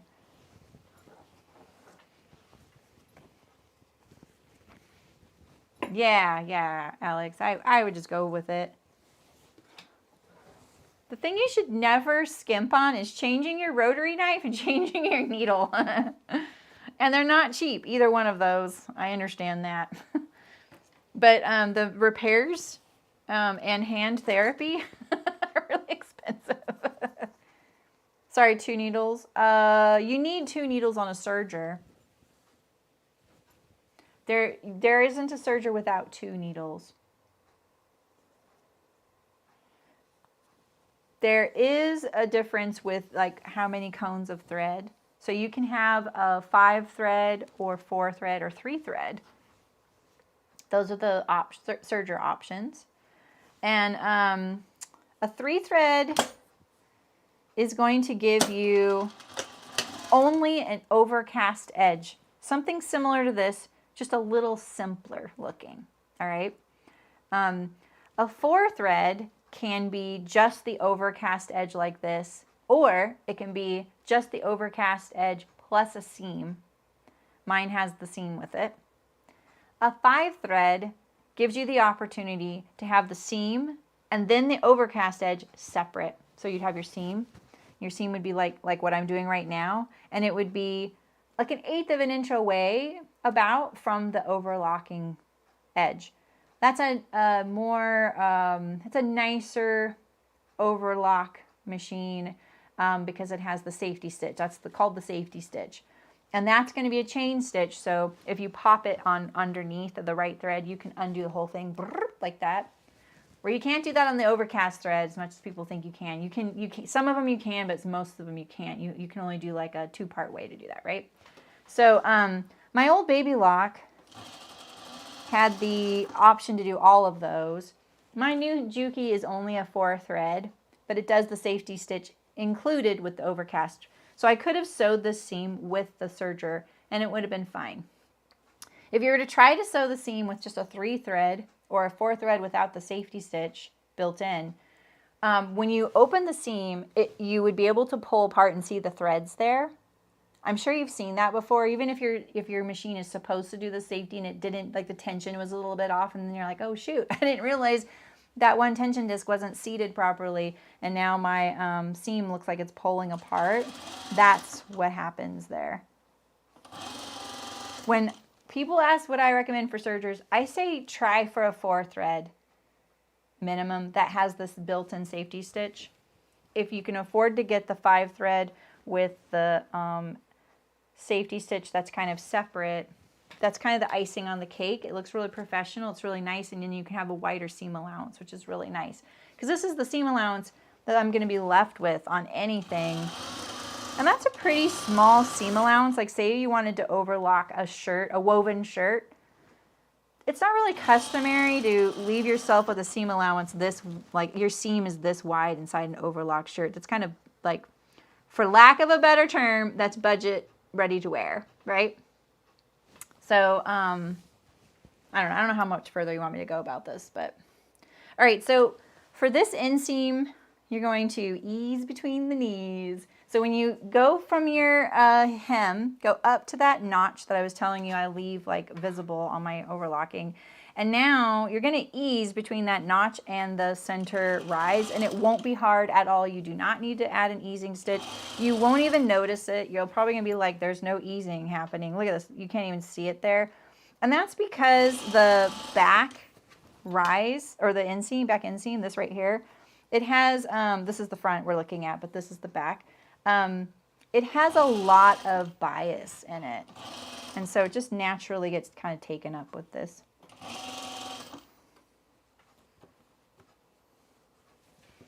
Oh gosh, this really distorts your sewing when your work pulls off the table. I'm just nesting the crotch seam together there.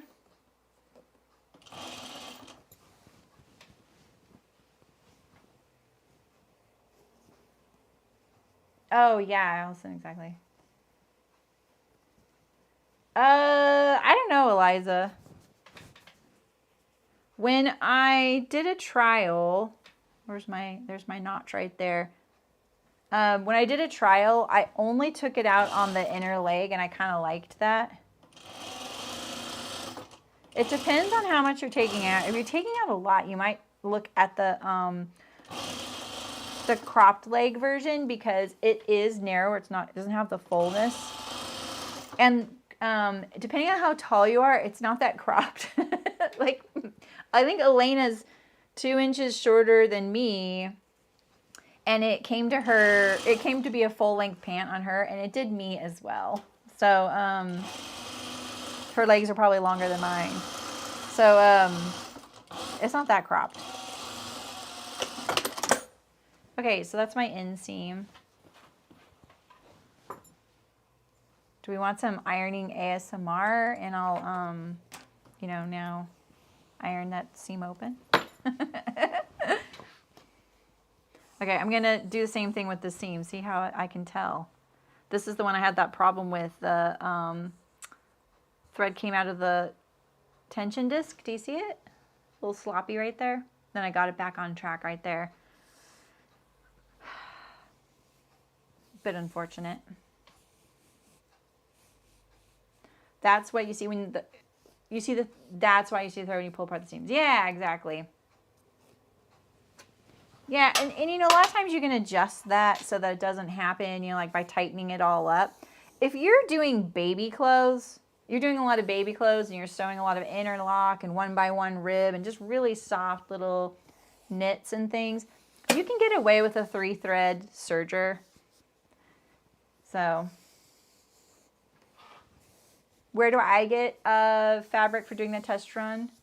I used muslin, Allison, and I think I got that at Joann Fabrics. I just get it on sale. It's not ideal for pants, you know, because it's like muslin. But, you know, it gives you a really good starting point, and it's really affordable. Someday I'm going to splurge and get the 100-yard roll I've found. Because I'll go through it. And then I put the samples in mulch. I mulch the samples in my garden. Basically, I use it as weed mat. All right, let's iron this inseam while we can. A little bit of ironing ASMR. If you are interested in the waist facing, you can probably come back in like 10 minutes and we'll be there. Look how big this leg is, you guys. Holy smokes.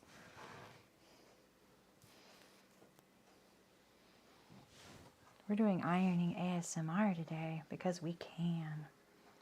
Because we all love it so much. This is for Anna's son out there. I don't know what his name is, but he loves to iron with me. Shout out to you. Let's iron. Get it nice and flat. Make sure none of the garment's under there. Press the seam open. Look how wiggly I am with my serging, you guys. And look, I love that I'm wiggly in the same point right here. I'm probably really consistent with how much I can do. Zip, zip, and then I get a little curve.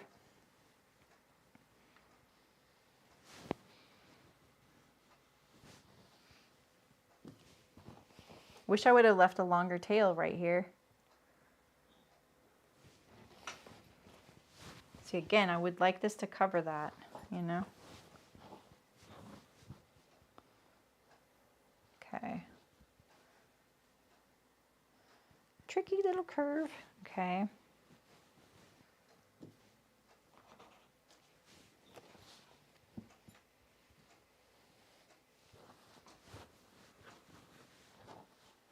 Yeah, that's true, Christina. That's a good, very good point. It's interesting. Ooh, that's seam allowance though. Ooh, sorry me. Cone thread, when you think about it, it's actually so affordable compared to a small little spool, you know?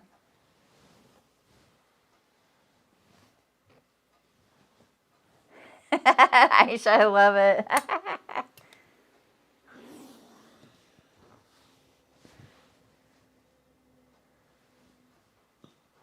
Amy, why didn't I think of that?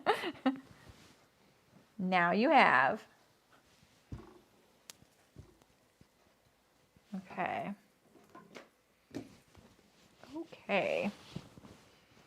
Let's kind of flip these over here, make them a little easier to handle when I get to the machine. And we'll do our side seams.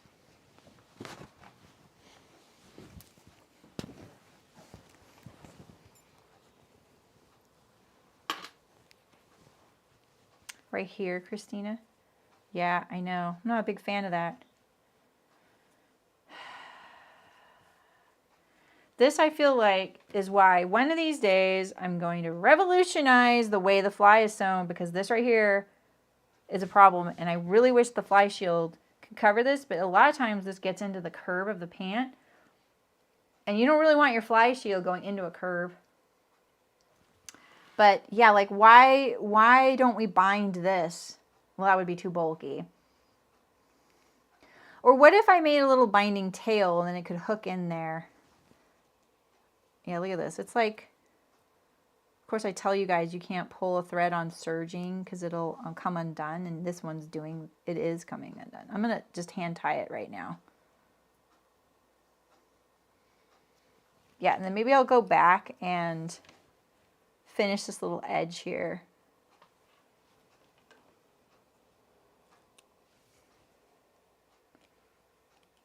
I can barely see this thread I'm using. All right. Turn and top stitch. Wait, no, we're not on this anymore. We are on this right here.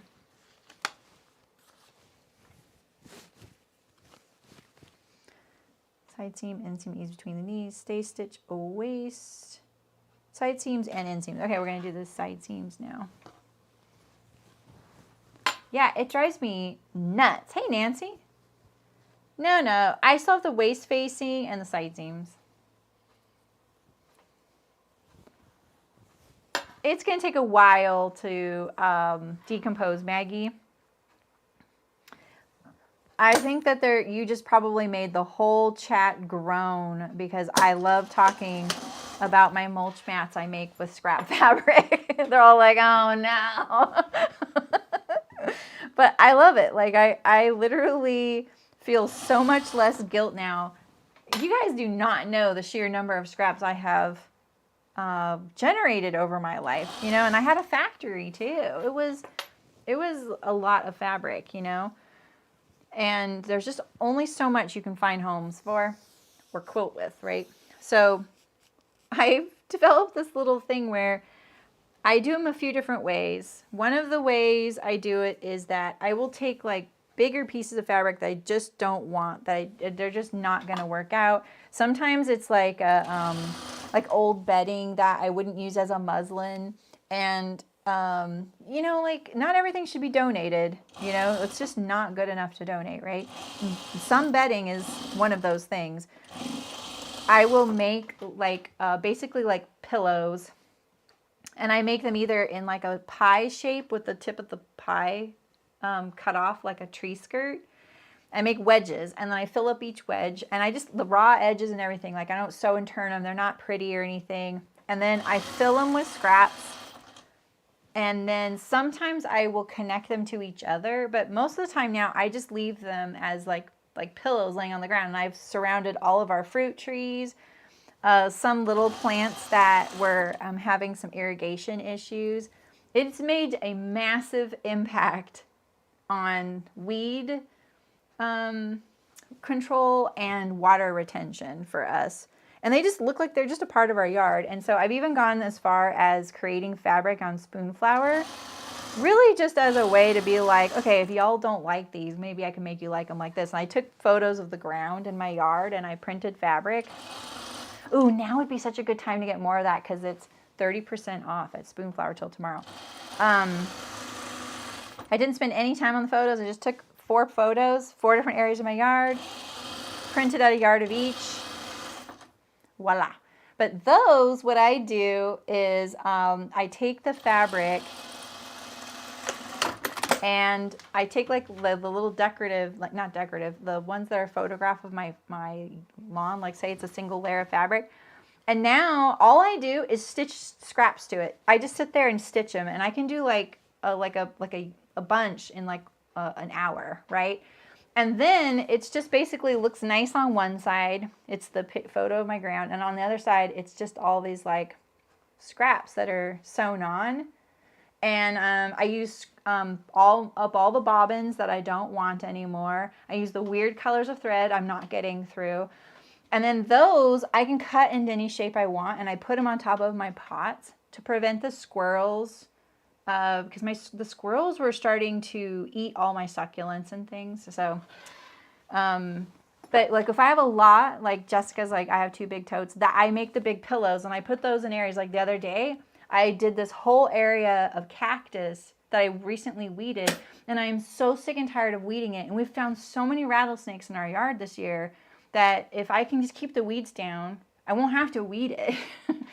It's not even an area that's very visible. So let me evangelize my mulch mats. I have this video that is, it's like almost done, but for something in the video, I don't know what it is, it makes my editing software crash. And it's all the content in there is all the same stuff I use, but there's something about it, I'm gonna have to start it over. And I just haven't gotten around to it because I don't think anyone cares as much as I do. So, yeah. Yeah. There you go. Tangent. I'm still sewing.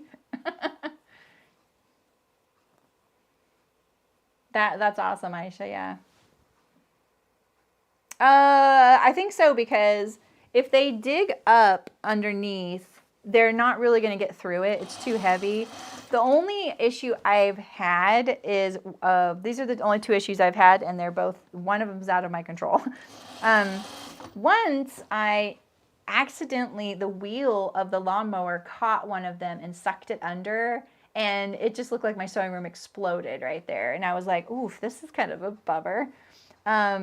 I decided to try throwing some of them in my compost bin, which I'm actually very actively managing. They're not going to decompose anytime soon. So I pulled all that out of the compost bin. The other thing that's happening is that there's these foxes that were born right behind our house last summer, and they've been hanging out there again. They've been hanging out in the front of our house, and they are using one of them as a stuffed animal, like a stuffy, and playing with it. And they're having a blast with them. And so I had to relocate them to the tree next door, and then they've left them alone. I would love to see them doing it. I'm pretty sure that's what's happening. So it looks just like that's what's happening. Like they're all like playing tug of war with it, and they rip it apart, you know. It's really funny. So,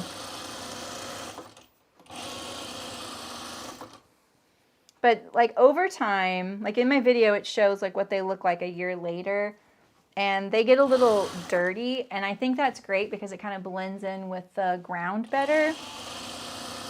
And the fabrics start kind of like getting stiff and kind of grabbing each other and kind of create a crust. The ones that do fall out, you know. Because I've also sprinkled them and just put them on potted plants. And those are just like a little crust, and they just hold the water in really good. So anyway, I'm done talking about it. Okay. We are now out the waist facing, so we're going to stay stitch this whole thing first. All right. And I'm just going to do it like at a half inch. It's a 5/8 inch seam. I'm going to do it. Oh, why are we stuck? That feels like the zipper is being stuck. It's not though. Why are you not moving forward? Come on. Oh, that is so funny. That was very resistant to moving there. Oh, and this is the pleat. The pleats are very chunky.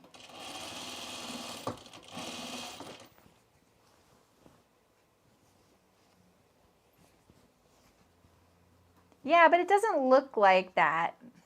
You know, like, I don't think anyone notices them. And in the video, I show what they look like in my yard. My husband loves them. Like, he's like, oh, you brought more of those home. That's great. Because, like, you can't always mow around. Like, our orange trees are pretty low. So you can't just mow underneath the low branches. It's really hard. And so this way, we just keep that grass from getting really tall, because there's like this really tall growing grass in that area where the orange trees are. And so this way, he doesn't have to get near it to mow it. The mulch mats just kind of keep everything down, you know? And they're kind of hidden because I'm just looking at the direction of this seam here, because it's the opposite of what I usually do. They just kind of blend in with the environment, you know? And in my little potted plants, they look kind of cute. Because my mom even asked for one. She was like, can I have some of that? And she put it on top of one of her potted plants because she had the same squirrel issue I did. We were, Michael was stacking wood the other day, like bringing some of our wood up to the house. And he was like, come here, I have to show you something. And I was like, oh no, please don't be bad news. We've had so many weird things happening in our house lately. And he's like, no, it's not bad news. And he lifted this log and there was this huge cache of acorns. It was so cute. Don't forget the label. I know, I have it actually pinned right here. Okay, so this goes, okay, so the pleat goes towards the center front.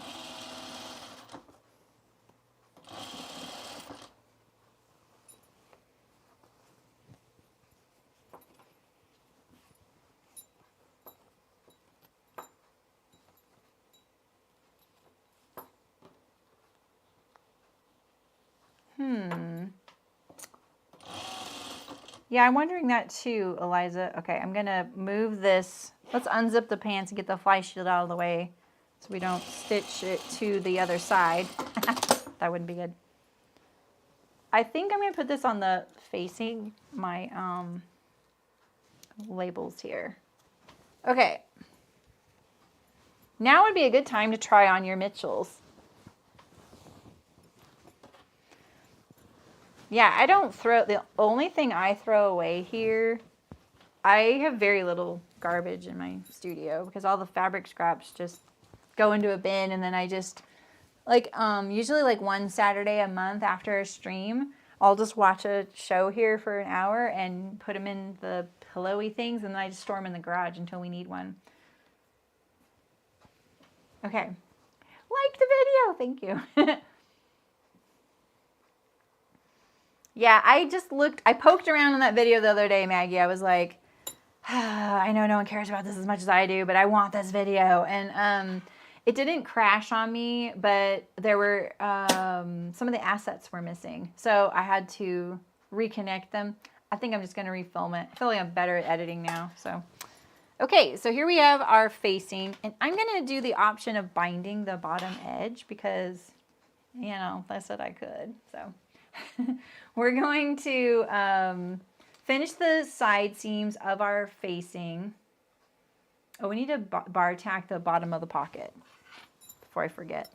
Now that we have our side seam done, we're going to bar tack this right here. I'm going to press the, oof. Can I press this seam open? I don't know. Honestly, I think I might have to just press this seam toward the back. There's a lot of fabric here.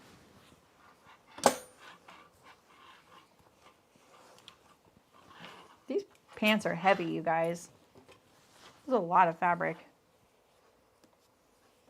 I'm gonna kind of make that sewing look a little nicer there. Where do they bar tag this? Is it like straight? It's like at an angle right here.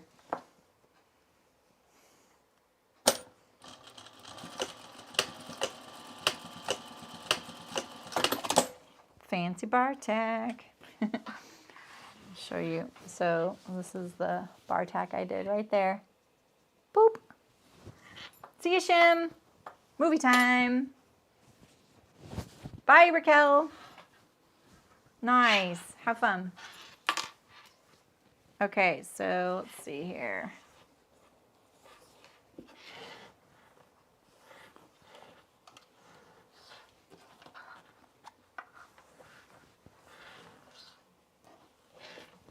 Actually, let's do this.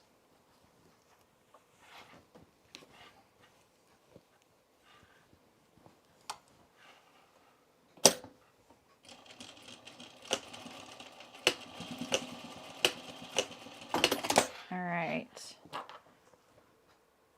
It would have been fun to do the contrast, you know, thread, but I want these to be really versatile. Tidy Whitey soil test to test the fertility of the soil.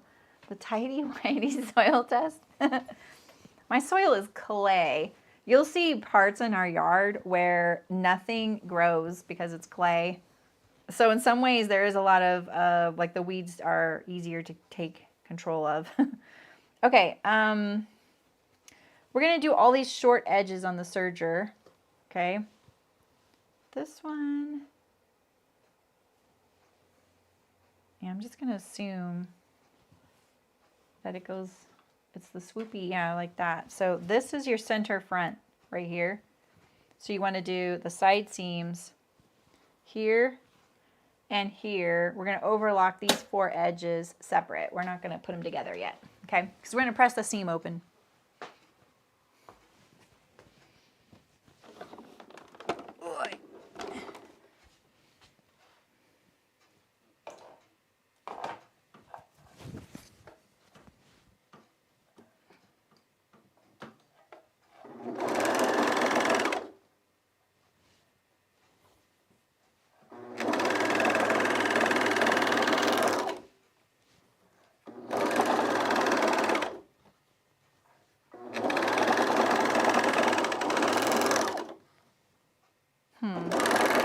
Did I do the correct one here? Yeah, I did. Okay.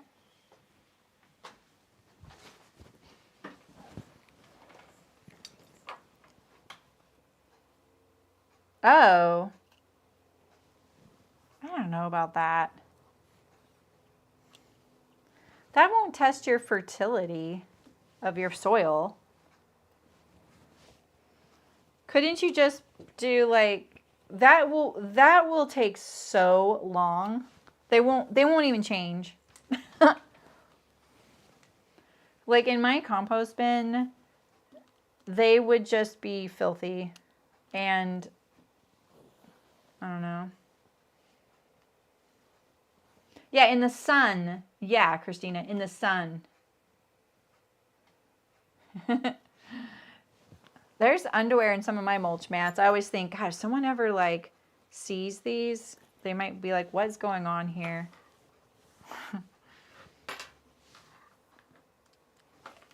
All right. All right, we're gonna put these right sides together.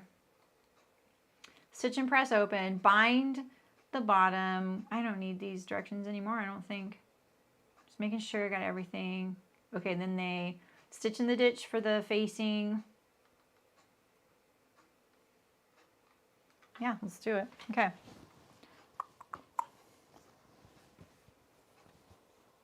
It checks the microbe population. Okay.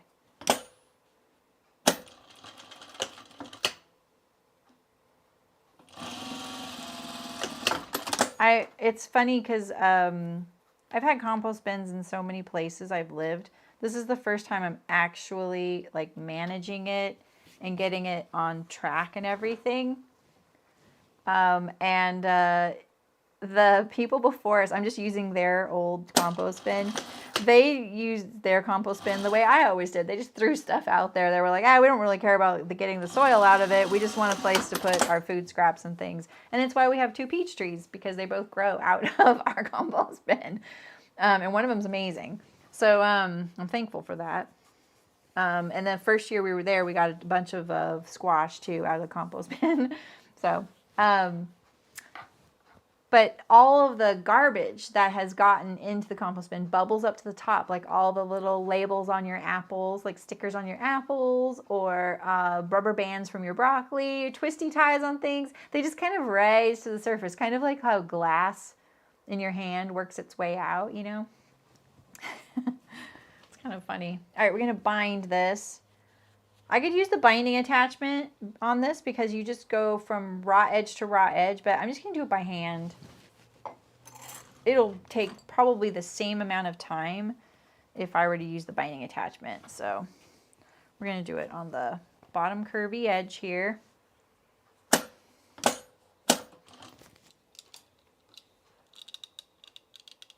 How's that?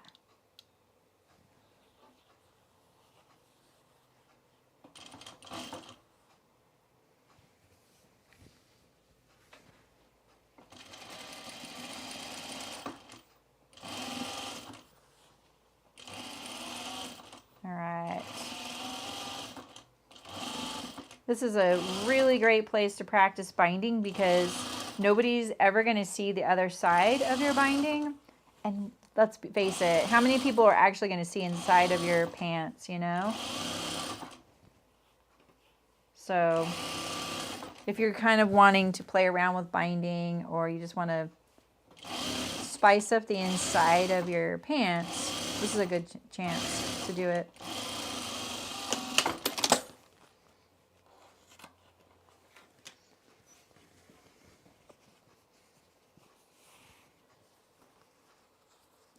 Yeah, right, Christina, exactly. Yeah, Kira. You know what time it is.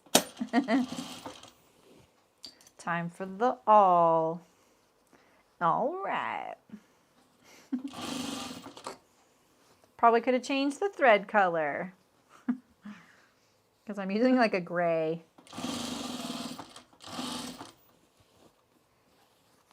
My binding feels really narrow.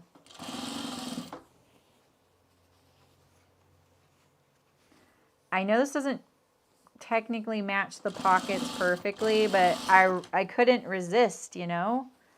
I've had this gingham cut out for a while. I can't remember what we used this on. Wasn't it on like a Hearts Fabric project?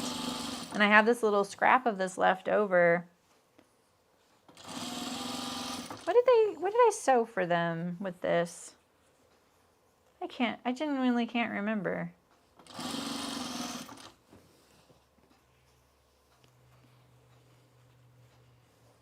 You ended up with strawberries everywhere? Oh, that's interesting. All right, all right, all right.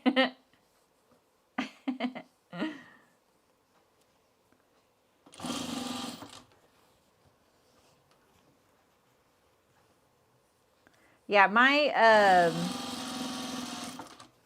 I think the simplest thing to do is every time you put it out there, stick a pitchfork in it and work it in.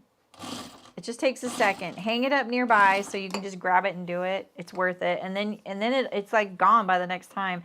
And you know, I think I ate probably 22 watermelons this summer myself. And I composted the whole, you know, rind, and it would be gone, you know, 5 days after I put it in there, because it was like I was eating a watermelon like every 5 days. And so, and every time I would put the next one in, I would be like, oh, I feel like I just put a watermelon here. I hope it can handle it. And I wouldn't even find any trace of it. So there we go. We have our binding facing. And now we're going to sew this on now.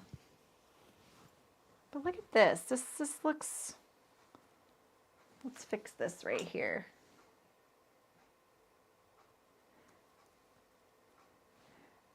I think there's just something more we could do with this little pleat to make it a little nicer looking, you know, in here. I think I might have missed something, but I don't know. I've looked at the directions a bunch of times, and it's a pretty simple set of instructions. Okay, I didn't really need to take that out, I guess. It really does fold like that. Yeah, they are, Diane. That's why they're, that's why I got the diagonal effect of the gingham. Another reason why, you know, I thought it'd be kind of fun to use it. There you go. There you go. Yeah, exactly. Or like if it starts getting dry, you could put, you know, your grass clippings on it. I'm not an expert on it. I'm still learning. But when I started looking into it, I was like, oh, this is so much easier than I ever made this. You know, I always made it like really confusing. Okay, let's put the labels on right now. I'm going to put them at the center back here.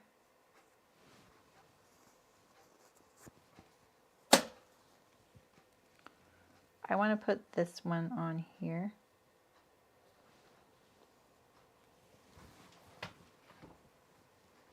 Maybe we'll do it a little higher up. And we'll put the whole label under it.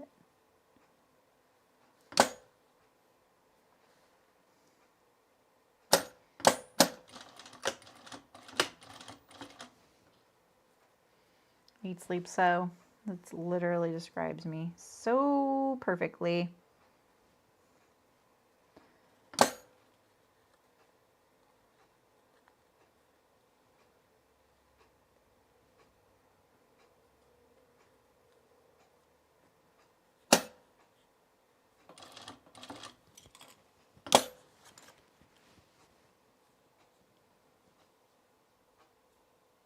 I'm try-harding. Sorry. Sorry, I'm so quiet. There we go.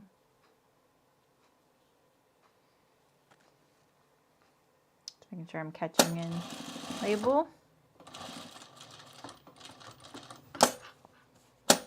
Should have changed my thread color again. Oh well. Don't sweat the small stuff. Little off center. Gotta be charming, right? Okay, now we're gonna put this right sides together.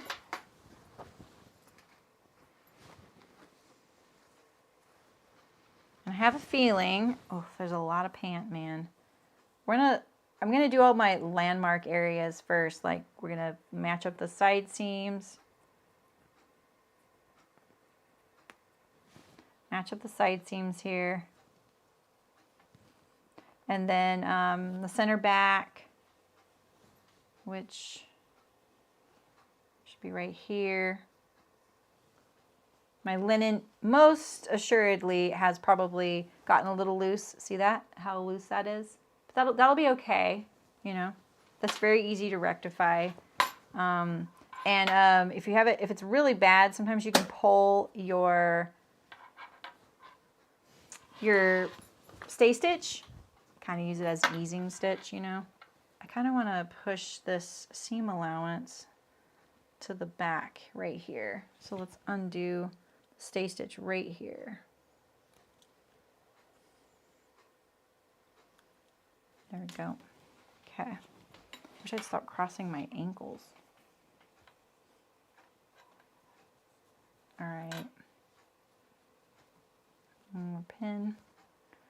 Right at the side seam there. And then let's match up the center front. Let's see. Is there a notch here somewhere? Come on. We probably want this to hang off this much. I'm going to double check it.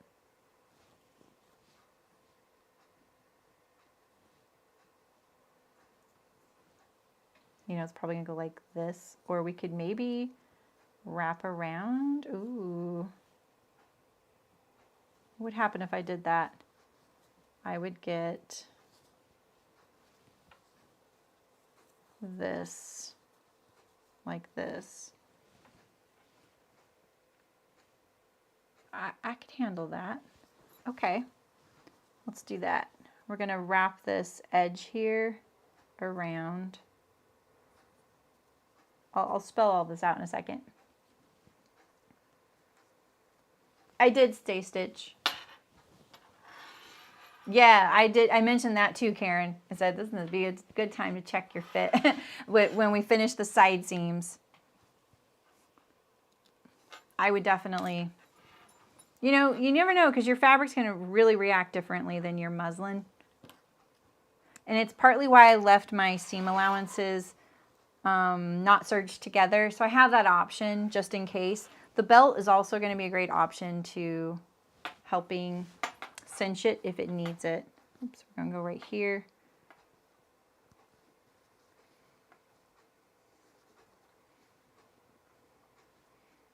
I think we could wrap this around too. I'm going to try. We'll try. Okay.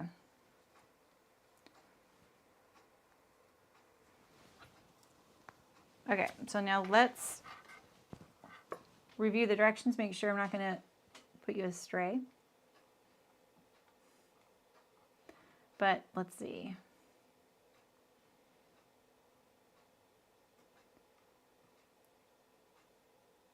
Okay, yeah. They just don't wrap it around the edge like I just did. They let this little piece just hang straight off, right? You could do that. You could even do that and then go back and wrap it around once you've got it all secure, you know. But I'm gonna wrap it really tight around there.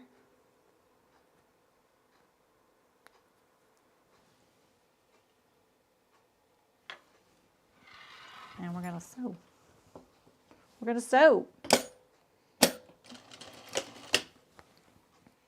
Okay, so let's make sure we got our camera. We have a lot of threads here on this fabric. This is going to cover up the fly, not really going up to the top there. It's got all these little threads up here too.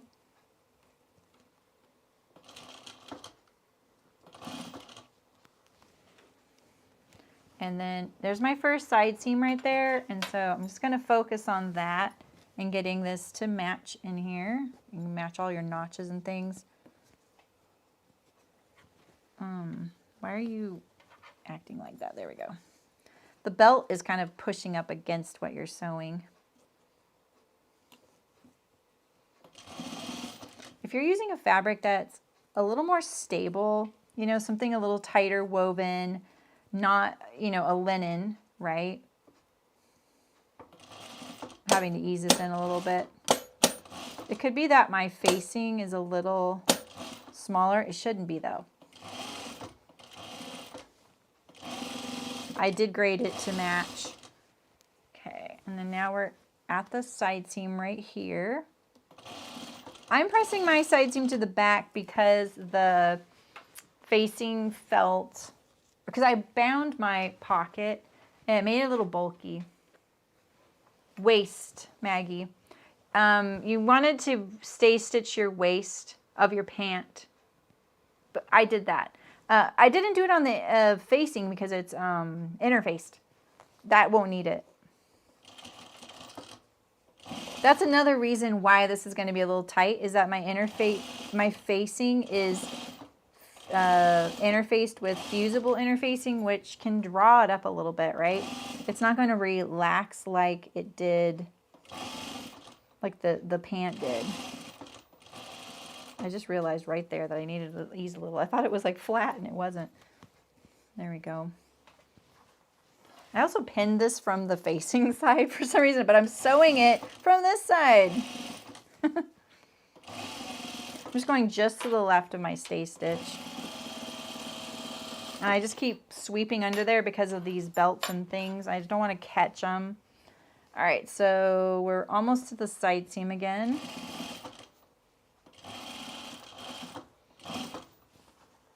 This is a perfect example.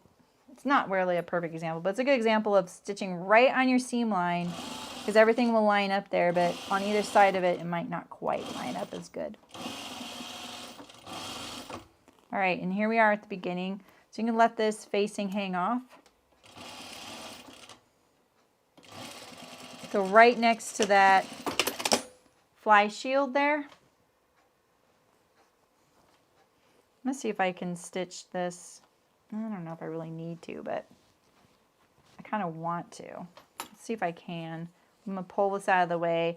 I'm going to fold this back on itself really tight and stitch it down like that. See, it's nice and clean that way. Let's get rid of some of these threads.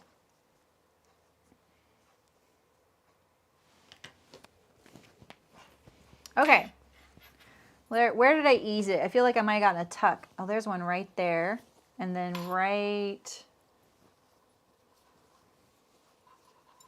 just right there. Right where I thought I was. I thought I was at the center back and I wasn't. So let's just take this out right now. It's already relaxing. And we'll back it up just a tiny bit and ease it in a little better.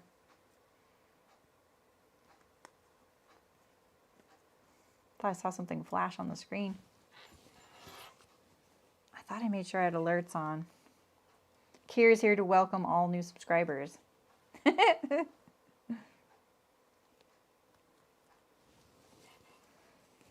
Okay.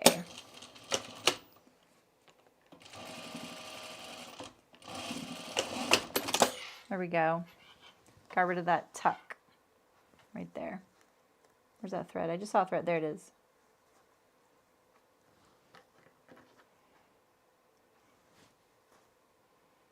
Pull their threads through. Okay. Looking good. All right, we're going to understitch this. That looked like a tuck right there, but see that little tuck? We're going to just fix it. All right, now we're going to understitch this. We're going to press the seam toward the facing and understitch.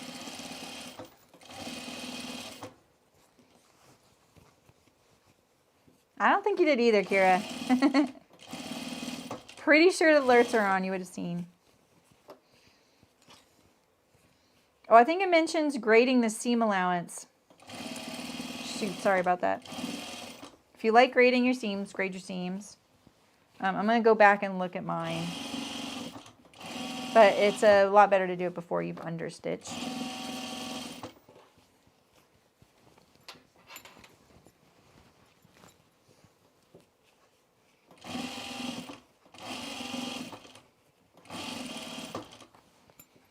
Okay.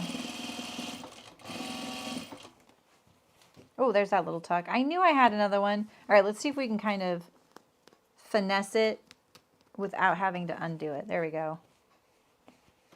If you just have like a little tiny tuck, a lot of times if you just kind of rub over it, it'll go away. Yay, yay for channel members.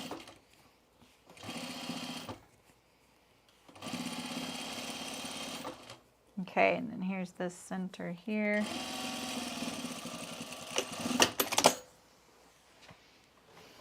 All right, so our last step. Let's check out. Oh wait, I don't want that right there. Dang, how come I didn't notice that before?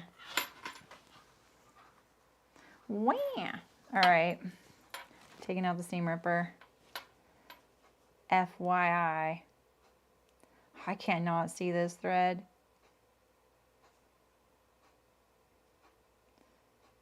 Okay.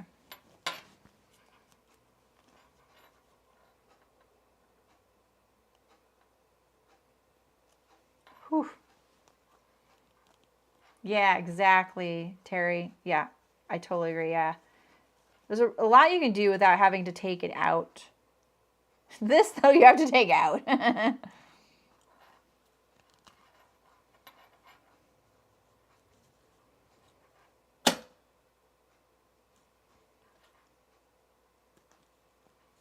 Taking out the understitch still, just for a little bit. All right, now I can see my seam. Bummer.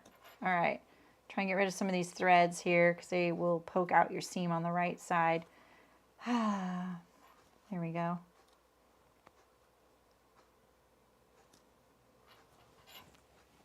Worth it, though. Rip!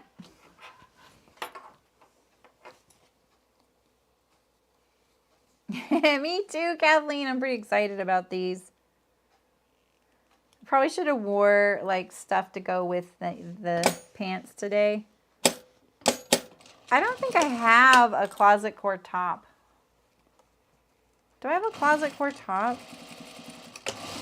The Cali just does not work for me. I had to get rid of all those. I have the Charlie Captain, Ginger jeans, Blanca flight suit.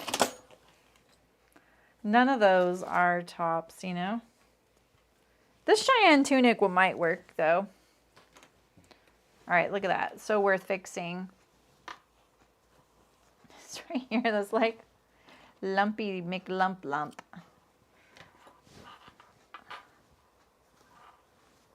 I'm sure someone in the comments, like a few months from now, would be like, you did that wrong. You're supposed to do this.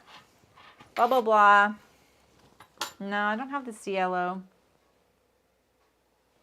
Yeah, I have my own t-shirt pattern. I don't have a shirt of theirs. All right, so let's press this. And then we can stitch in the ditch to secure it to the pant. Turn off the serger now. Oh, actually I can serge the hems while I'm over here.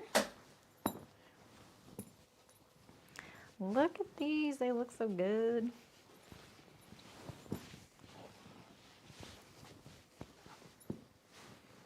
Okay.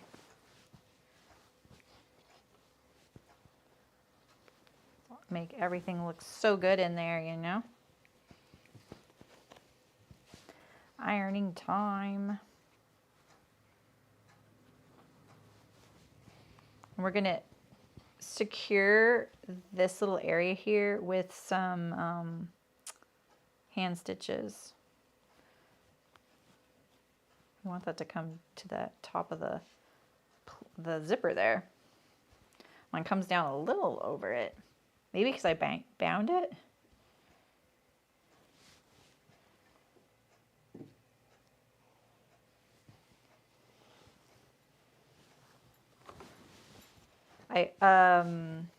I overlocked it, Kira, so that'll count. And I don't. Well, the center back seam, I did a French seam, so it's double stitched. And then the center front rise, I used a serger. That's not a problem I have with my pants. With the seams splitting there. I think that is a very, that's almost like a fit specific issue people have. So if you tend to split your pants, it's really important to do that. It's probably like something about like how you wear your pants, like your posture or whatever, right? You know, it's like my husband, all of his pants have a hole right here because of how he pulls his pants up when he adjusts them.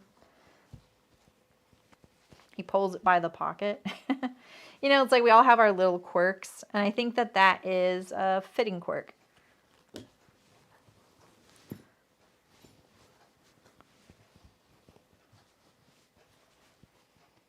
Ooh, Nancy, I always judge a pattern by how fun it is to put together.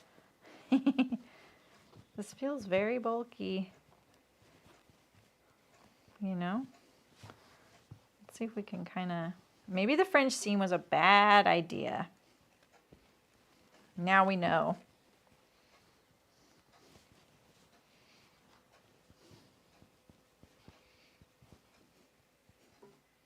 Yeah, exactly, Kira. They're really not fitted, like, at all.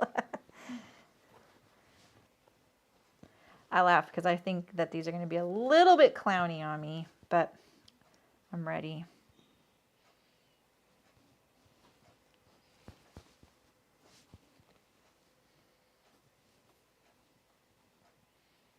What is this stitch right here? You could have waited to top stitch this and included the facing in it if you felt like you could nail that, you know. But I think a few hand stitches will be a really nice finish there. It's looking pretty good, huh?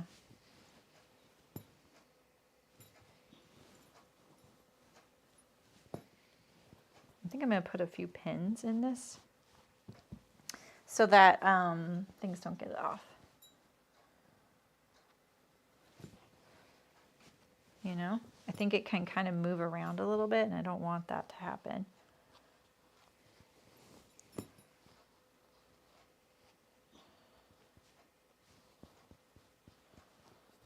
You need to press that way, dude.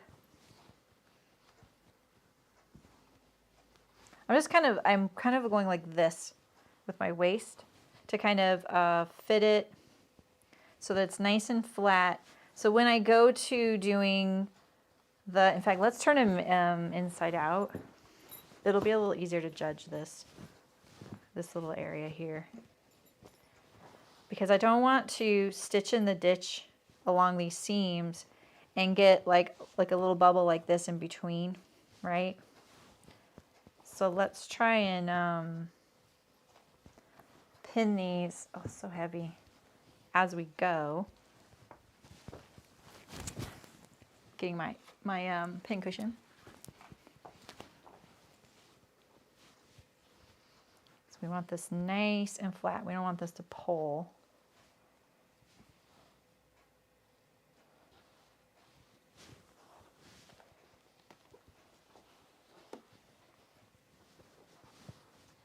Why is that, Nancy? Combination of these. Oh, thanks, Karen. Yeah, I'm actually like that. That was lucky. I had a whole other fabric planned for these. And after doing the fitting, and then when the Miriam pants came out, that I was like, you know what? I think that this pattern will be better served. This looks crooked. See that? Like it's perpendicular to the seam, but as it comes out, it looks crooked. So be careful of that. Yeah, these were going to be in a kind of a medium weight corduroy.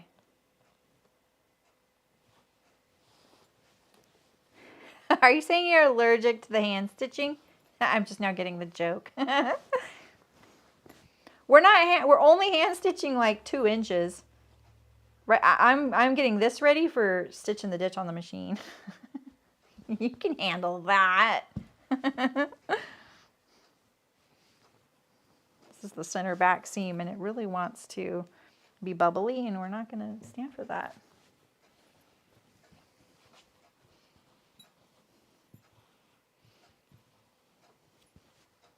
Just really making sure. Especially right here, you see that?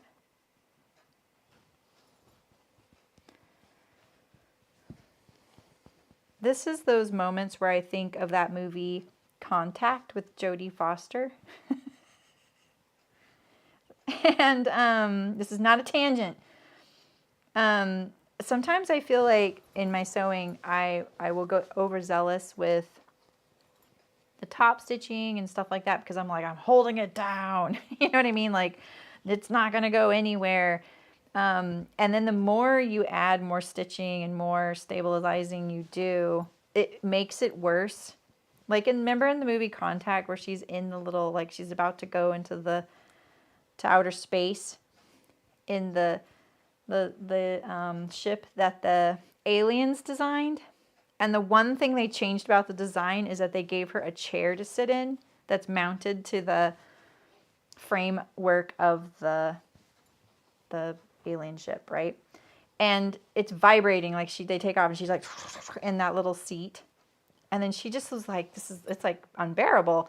So she decides to just get out of the seat, and it just becomes this really calm and peaceful experience. And it's, you know, because she was attached to the ship. So that's how I made contact about sewing. If I tether this too much, I'm going to get some problems with it. This right here is not pleasing me. I may just leave the facing loose there. I think where you're going to stitch in the ditch is at the belts. Here. And here.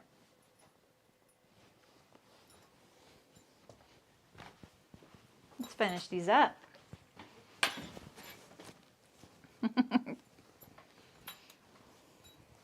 All right, we're going to do this on the right side.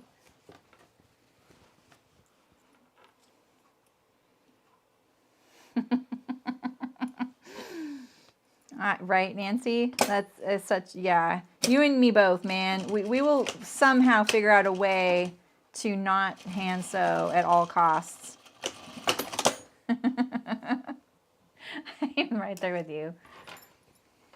It's like you spend so much time trying to figure it out, and you're like, I could have been done by now if I'd just like threaded that needle.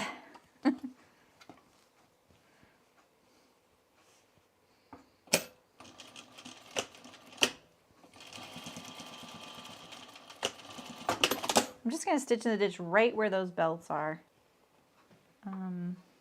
Hello? Where's my scissors? I did not take them over there. Oh, they're there. Okay.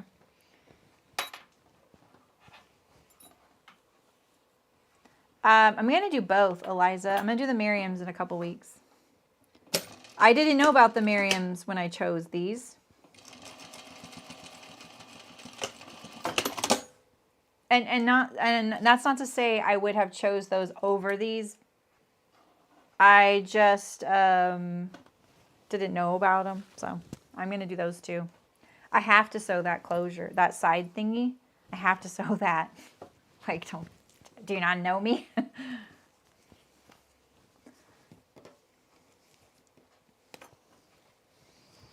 Okay.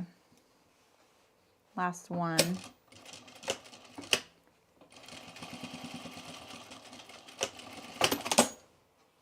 It really hides it well.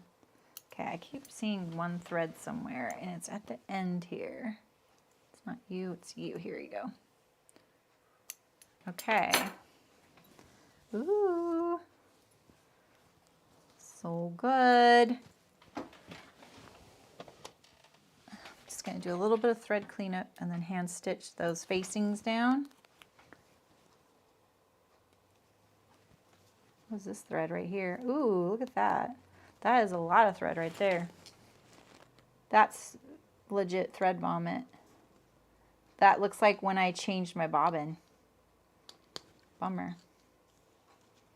Let's get rid of that.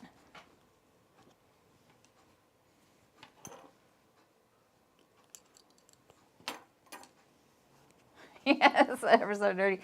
That little scene, I don't remember anything else about that movie, but I remember that really well because that made a really big impression on me. It's like, I was like, I understand that. Like when I saw that, I was like, I get that. I understand that. I didn't understand it in a sewing context. I just mean like, it made so much sense to me and I don't know why, it just did. I would have probably just taken my binding. Maybe I wouldn't have. I would have finished the edge of the binding though. You know, that's okay. All right. A little bit of hand sewing. Oh, I meant to overlock my hems. Nah, they wouldn't, Karen. These would be sewn a lot differently in a factory. Just like, I don't even know where to begin. I mean, yeah. That's what's great about hand sewing or home sewing is that you can do so many things you just, you know, in a factory would be cost prohibitive, you know. We don't like the eye of that needle. This one, maybe. All right. I hardly ever hand sew on stream. But when I do,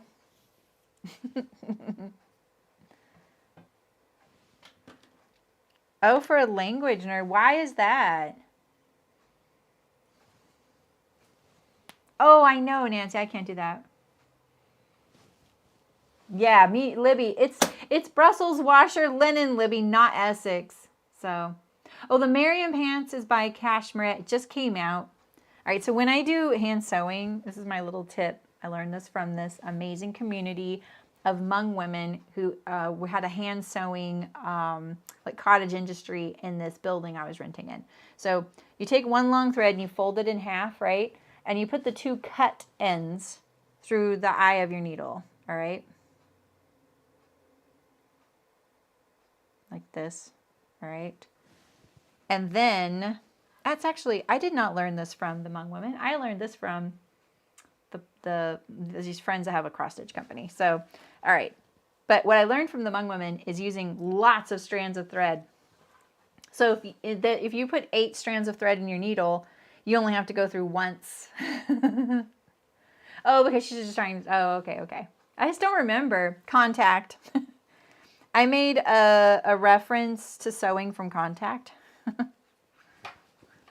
right, and so then, because I have that loop down there, what I'll do, I'll actually just start on the fabric right here, right? This is just under where I'm going to sew. I get down to the loop, and then I just poke my needle through, and I have I have a slip knot, right? But I just unthreaded my needle. That's unfortunate, because this is my least favorite thing to do. Here we go. I didn't really make a very long one. All right.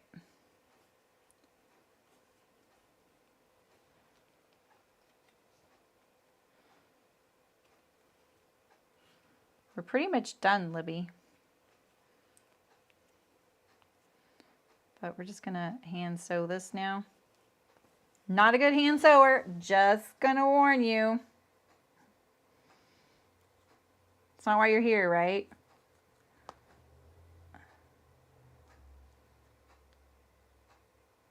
Yeah, especially for buttons.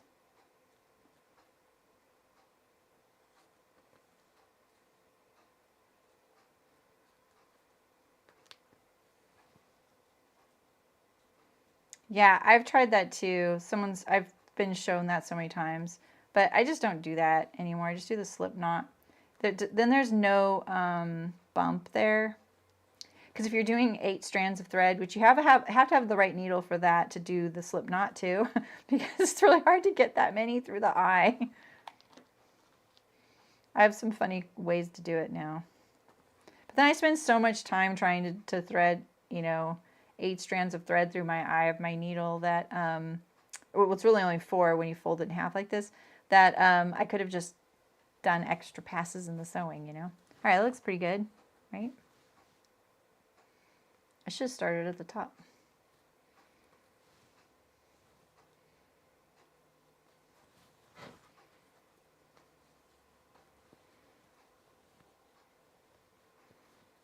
I'm just gonna bring this in here. And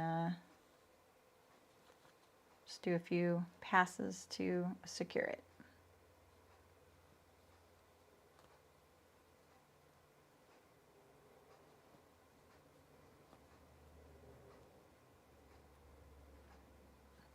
Okay, cool. Yeah.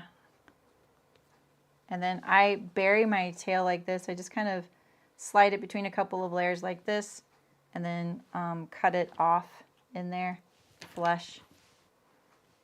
But I feel like I could start it off a little tighter. See that? So I'm going to do a couple more right here. I'm just going to do this little edge here too.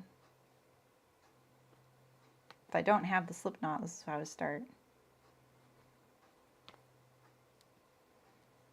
I'm going to fold this back like this and just secure it in here so my little tail, you know, doesn't show.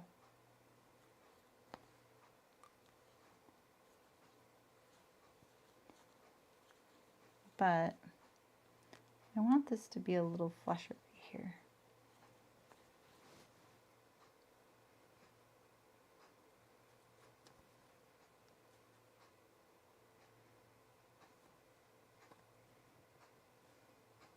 Oh, the common language was math? Oh, yeah. Right, Cram? I know. I would probably... I'm not much of a hand sewer, though.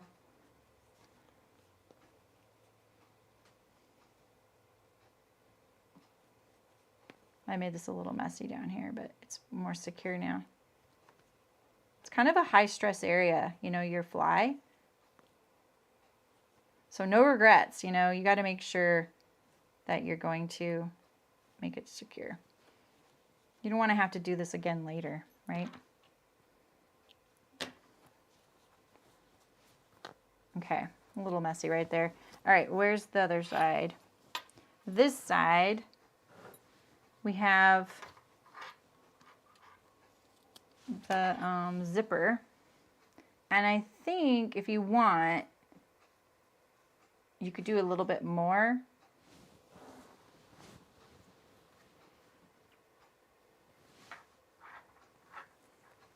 One of these I feel like you're supposed to go like this. This is on the right side, by the way. Like this is your top fly. So when I folded this back, it might have been good to actually fold it back at like an angle like this and then sew it in. So it's more like that. So on the right side, you see this and not the danger of the peeking out.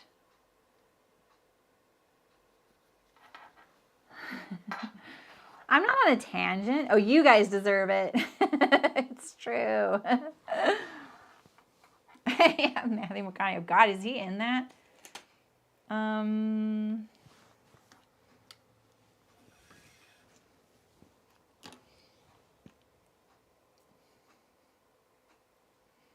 All right, so is there many of you making these?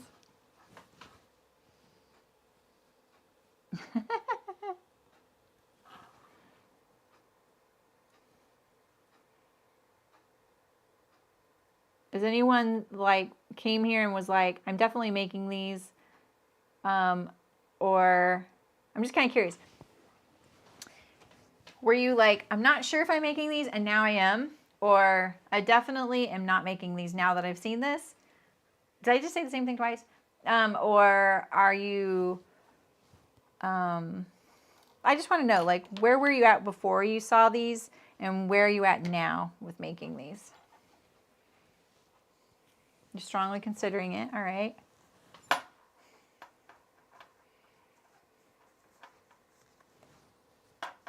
Oh, you are, Aisha? Nice, nice.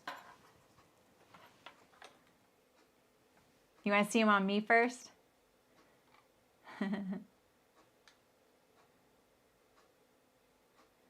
The Janet. You don't need any more, Karen. But you're still considering it. You bought the pattern. Oh. Oh, yeah. Okay.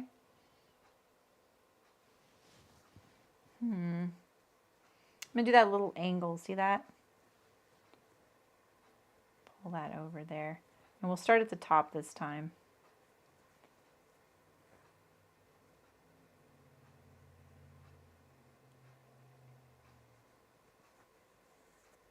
Yeah, I get that, Anna.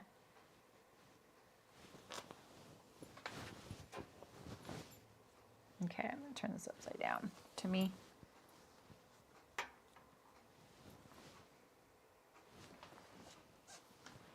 Ah, yeah, Marilyn. That's what Eliza's wondering too. I definitely think follow the size chart. I used to always make their straight 14. This time I made the size more like the 14 in the hip and then like a 16 to 18 in the waist. That's what I did. And I'm curious how that, I only did like 2 fit samples. I didn't really refine the fit of those, Oh yeah, the uplands.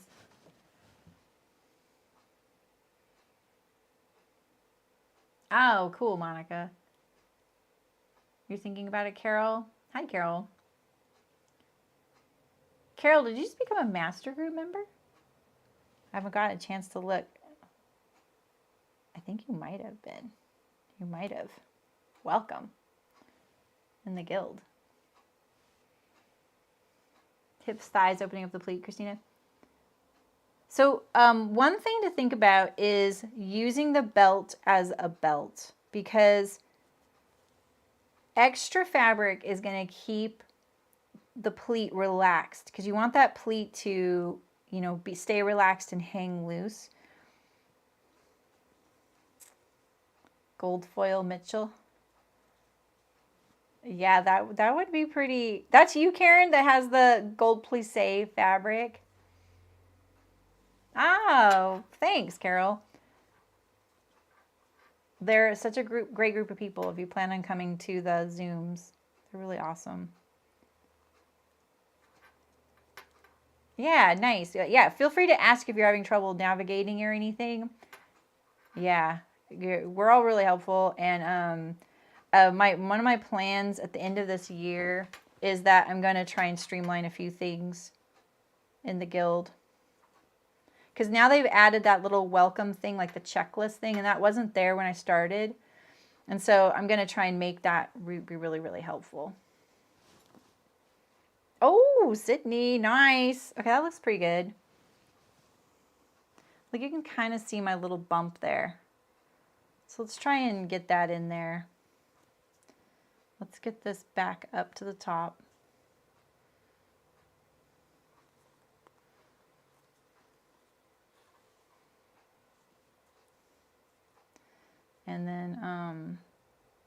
See if we can kind of seat that in there.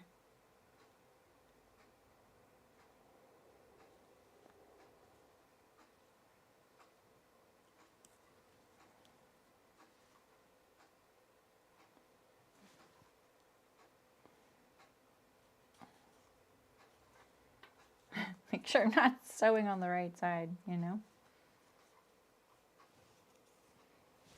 That gold plissé fabric is so interesting. It like, I can see why you picked it. Like that, if it has that like kind of dusty blue fabric with the gold on top, that is such an incredible combination.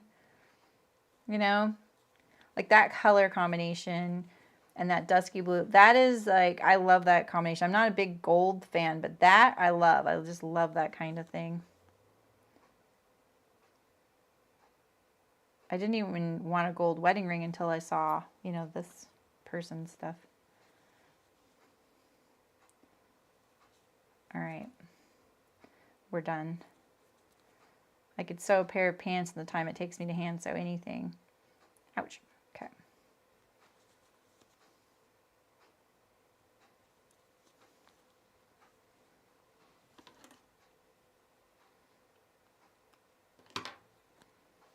All right. Well, I'm kind of tempted to try them on for you guys.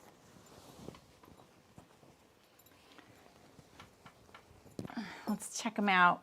I don't have the hems done. Let's check out our belt.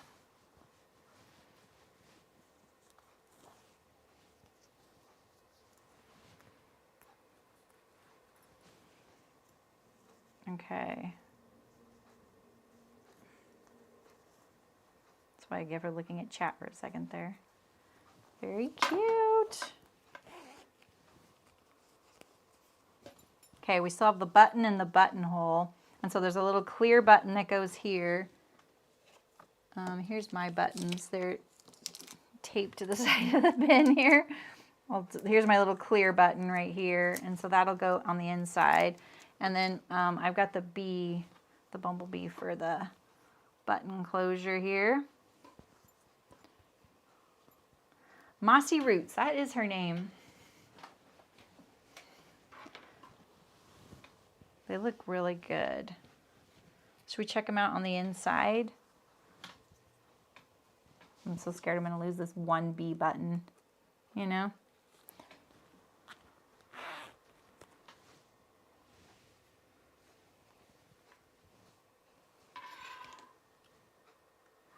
Trim your threads now, you won't later.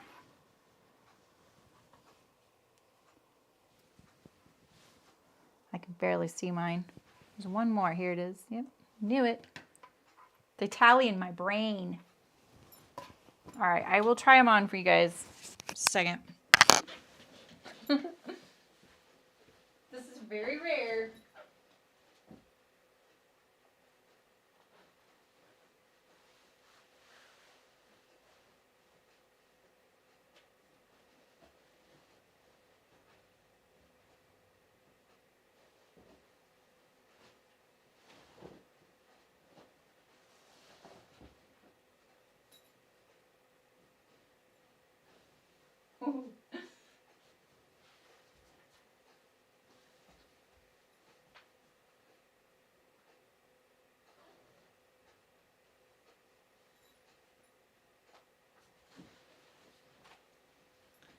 Okay, it's really hard to zip things on the opposite side. I haven't looked yet.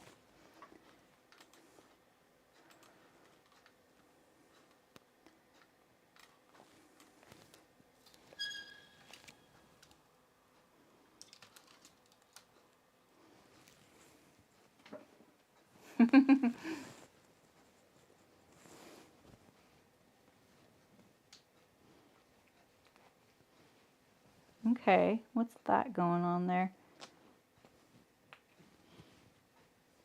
Oh yeah, so I need my button to prevent this little thing here. Boop, like that. It's very thick there for the button though. Let's see if I can get pinned. Well, I just won't worry about that so much. You're nervous for me? I feel pretty good.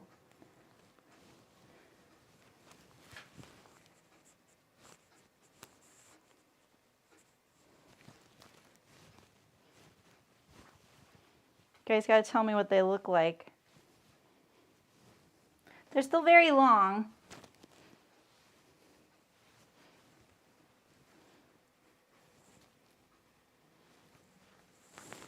We need the button and the buttonhole.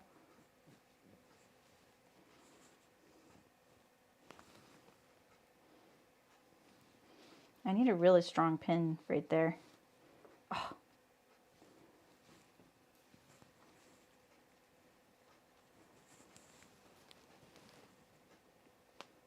There we go. The belt's really long.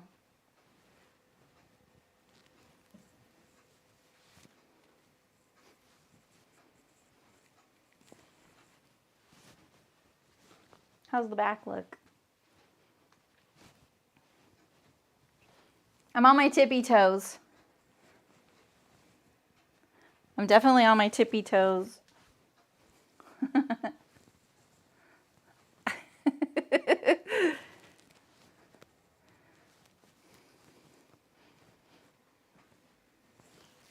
Yeah, I like them.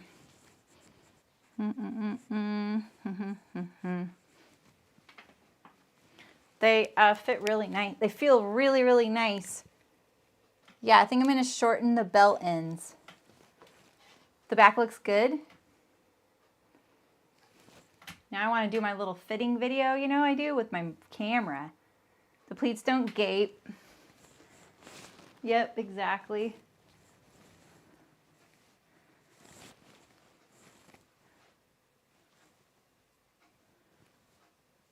I want to see the back. Oh, Ray!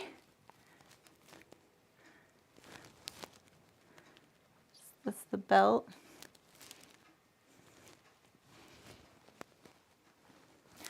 They feel really good, you guys. No, I think I'll shorten them. Don't you think? Maybe, I don't know. Maybe even just like this much. Because, hey, Wavik, I haven't seen you in a bit. How's it going? You would have them higher waisted. Okay, well, I did, I mean, they are kind of, I think they are supposed to be way up here, to be honest. I'm cinching kind of a lot, but I think that this is what helps keep the pleat. You need to be cinching in a way, you know? It's pretty high for me. Okay, this one I cut off 2 inches there. Does that look better? Yeah, what are those belts supposed to do? Maybe a little, what about a little belt loop back here? Wait, they're long enough to touch. Look. You know what I could do? Oh, you're almost asleep. You know what I could do, you guys? I could put a magnet in the end of each one, and they would just grab each other back there.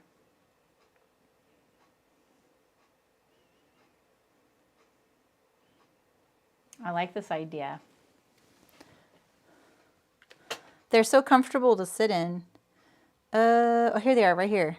Look. I have some magnets. That would be perfect. Yeah. It's a style thing. Okay, so, I mean, you can't really tell with this shirt, right? They just look like slouchy pants. But if you were wearing like a more of a cropped shirt. Oh, I lost my, oh no, I just don't have the pin on the, there we go. You like that? Hi, Danny. Add a button. Would they stay buttoned when or they magnetize when I sit? I don't know. That's a good question.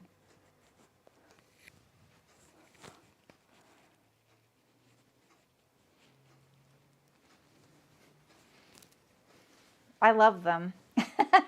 I really love them. Those are tuck-in pants. Yeah, I agree. I have a shorter shirt. I'm going to try my... It's not ironed, though. Let's check it out. Let's see.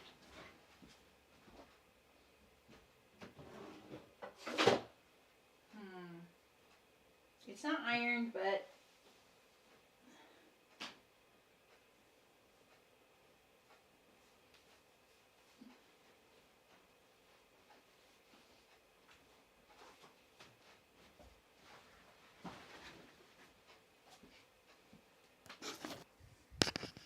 This is a shorter shirt.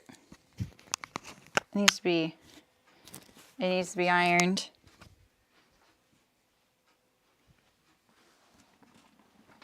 It's looking really snug. It's very snug. Look at that.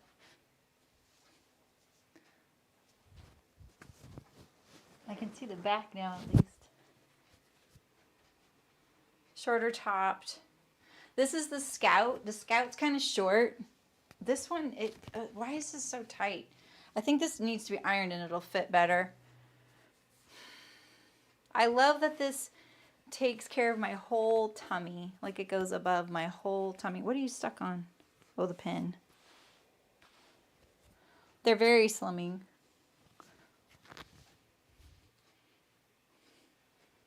I love the back. Okay. I love them. Man, I don't think I could walk upstairs. They're so long right now. But, cool. A half tuck or center tuck top might work. Yeah.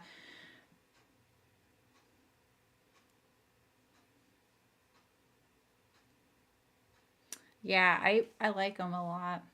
Okay, Sydney. See you later. Zucchini bread. Zucchini season. Cool. Well, this shirt looks really tight on me. What the heck? It's one of my go-to shirts. I always have a backup shirt here so it doesn't look like I'm recording videos all in one day.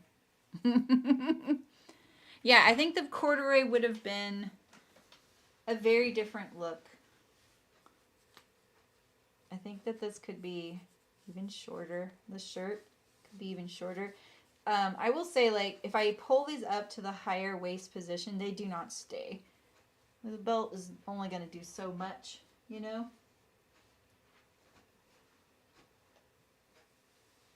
I took out an inch through here, 2.5 inches in length. I'm trying to find the spot where you can see the floor. I took out 2.5 inches in length. So I basically took out 3.5 inches. They're still too long. Yeah. Oh, yeah. Right, Aisha? Yeah, sorry I was leading you astray on that one. So, yeah, wool suiting. I'm just thinking about that, a fabric like that. They're so comfortable to sit in. I'm excited. I'm 5'4". I think so too, Rachel. Yeah, I couldn't walk up the stairs or walk down the stairs. Like the pug would step on them and I'd fall. I do wear clogs a lot, but I feel like in these I would wear the shoes I wore today, which are, they're like my little high tops. Like this is what I'd probably wear with these, or my Vans.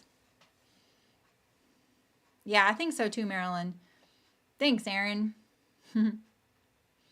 Yeah, like I said, go for, all right, Karen, go for, do not go smaller on your sizing just because you're like, they're really, really full. I think that they give you good advice on their website for that. So, well, thanks for sewing with me, you guys. I'll be here in a couple weeks. What's the date? I'll be sewing the Miriam trousers by Cashmerette on November 9th. I'll be cutting them out on November 9th. Okay. That potentially may be my only live streams for the month of November. But I am doing a button up, button down sew along in the guild, this community that I have, sewguild.com. Check it out. It's free to join the guild. It's not free to do the button down sew along because it's part of the skill building sessions. And there's going to be all kinds of really good information, and you can sew whatever button up, button down you want. It starts at the end of this week, but it's through December, so you have plenty of time. Like, people won't start sewing right away. We're going to have a kickoff Zoom next Friday. If you're in the guild and you're a journeyist or master group member, you have access. Do not buy it. And make sure you join the skill building session. Go to your group and look at the skill building sessions topic and accept the invite. So, and then you'll be in. There's no content yet, just a little bit of information in the activity feed. So if you want to join us for the button up sew along, it should be really fun. I'm going to make lots of juicy information on pattern matching, sewing collars and collar stands, plackets, separate plackets, sleeve plackets, and tower plackets. I'm going to do it all. So it should be fun. So thanks for coming, you guys. I really appreciate it. Thanks for thanks for becoming new members to the channel, and enjoy your emotes when you're here. And you can use them in your commenting on videos too, I think, on my channel, which is fun. So, oh, thanks, Terry. All right, you guys, have a great week and happy Halloween too. I know I've been eating my fair share of little Twixes and dark chocolate peanut butter cups. I like Halloween candy. All right, you guys, have a good weekend. I'll talk to you soon.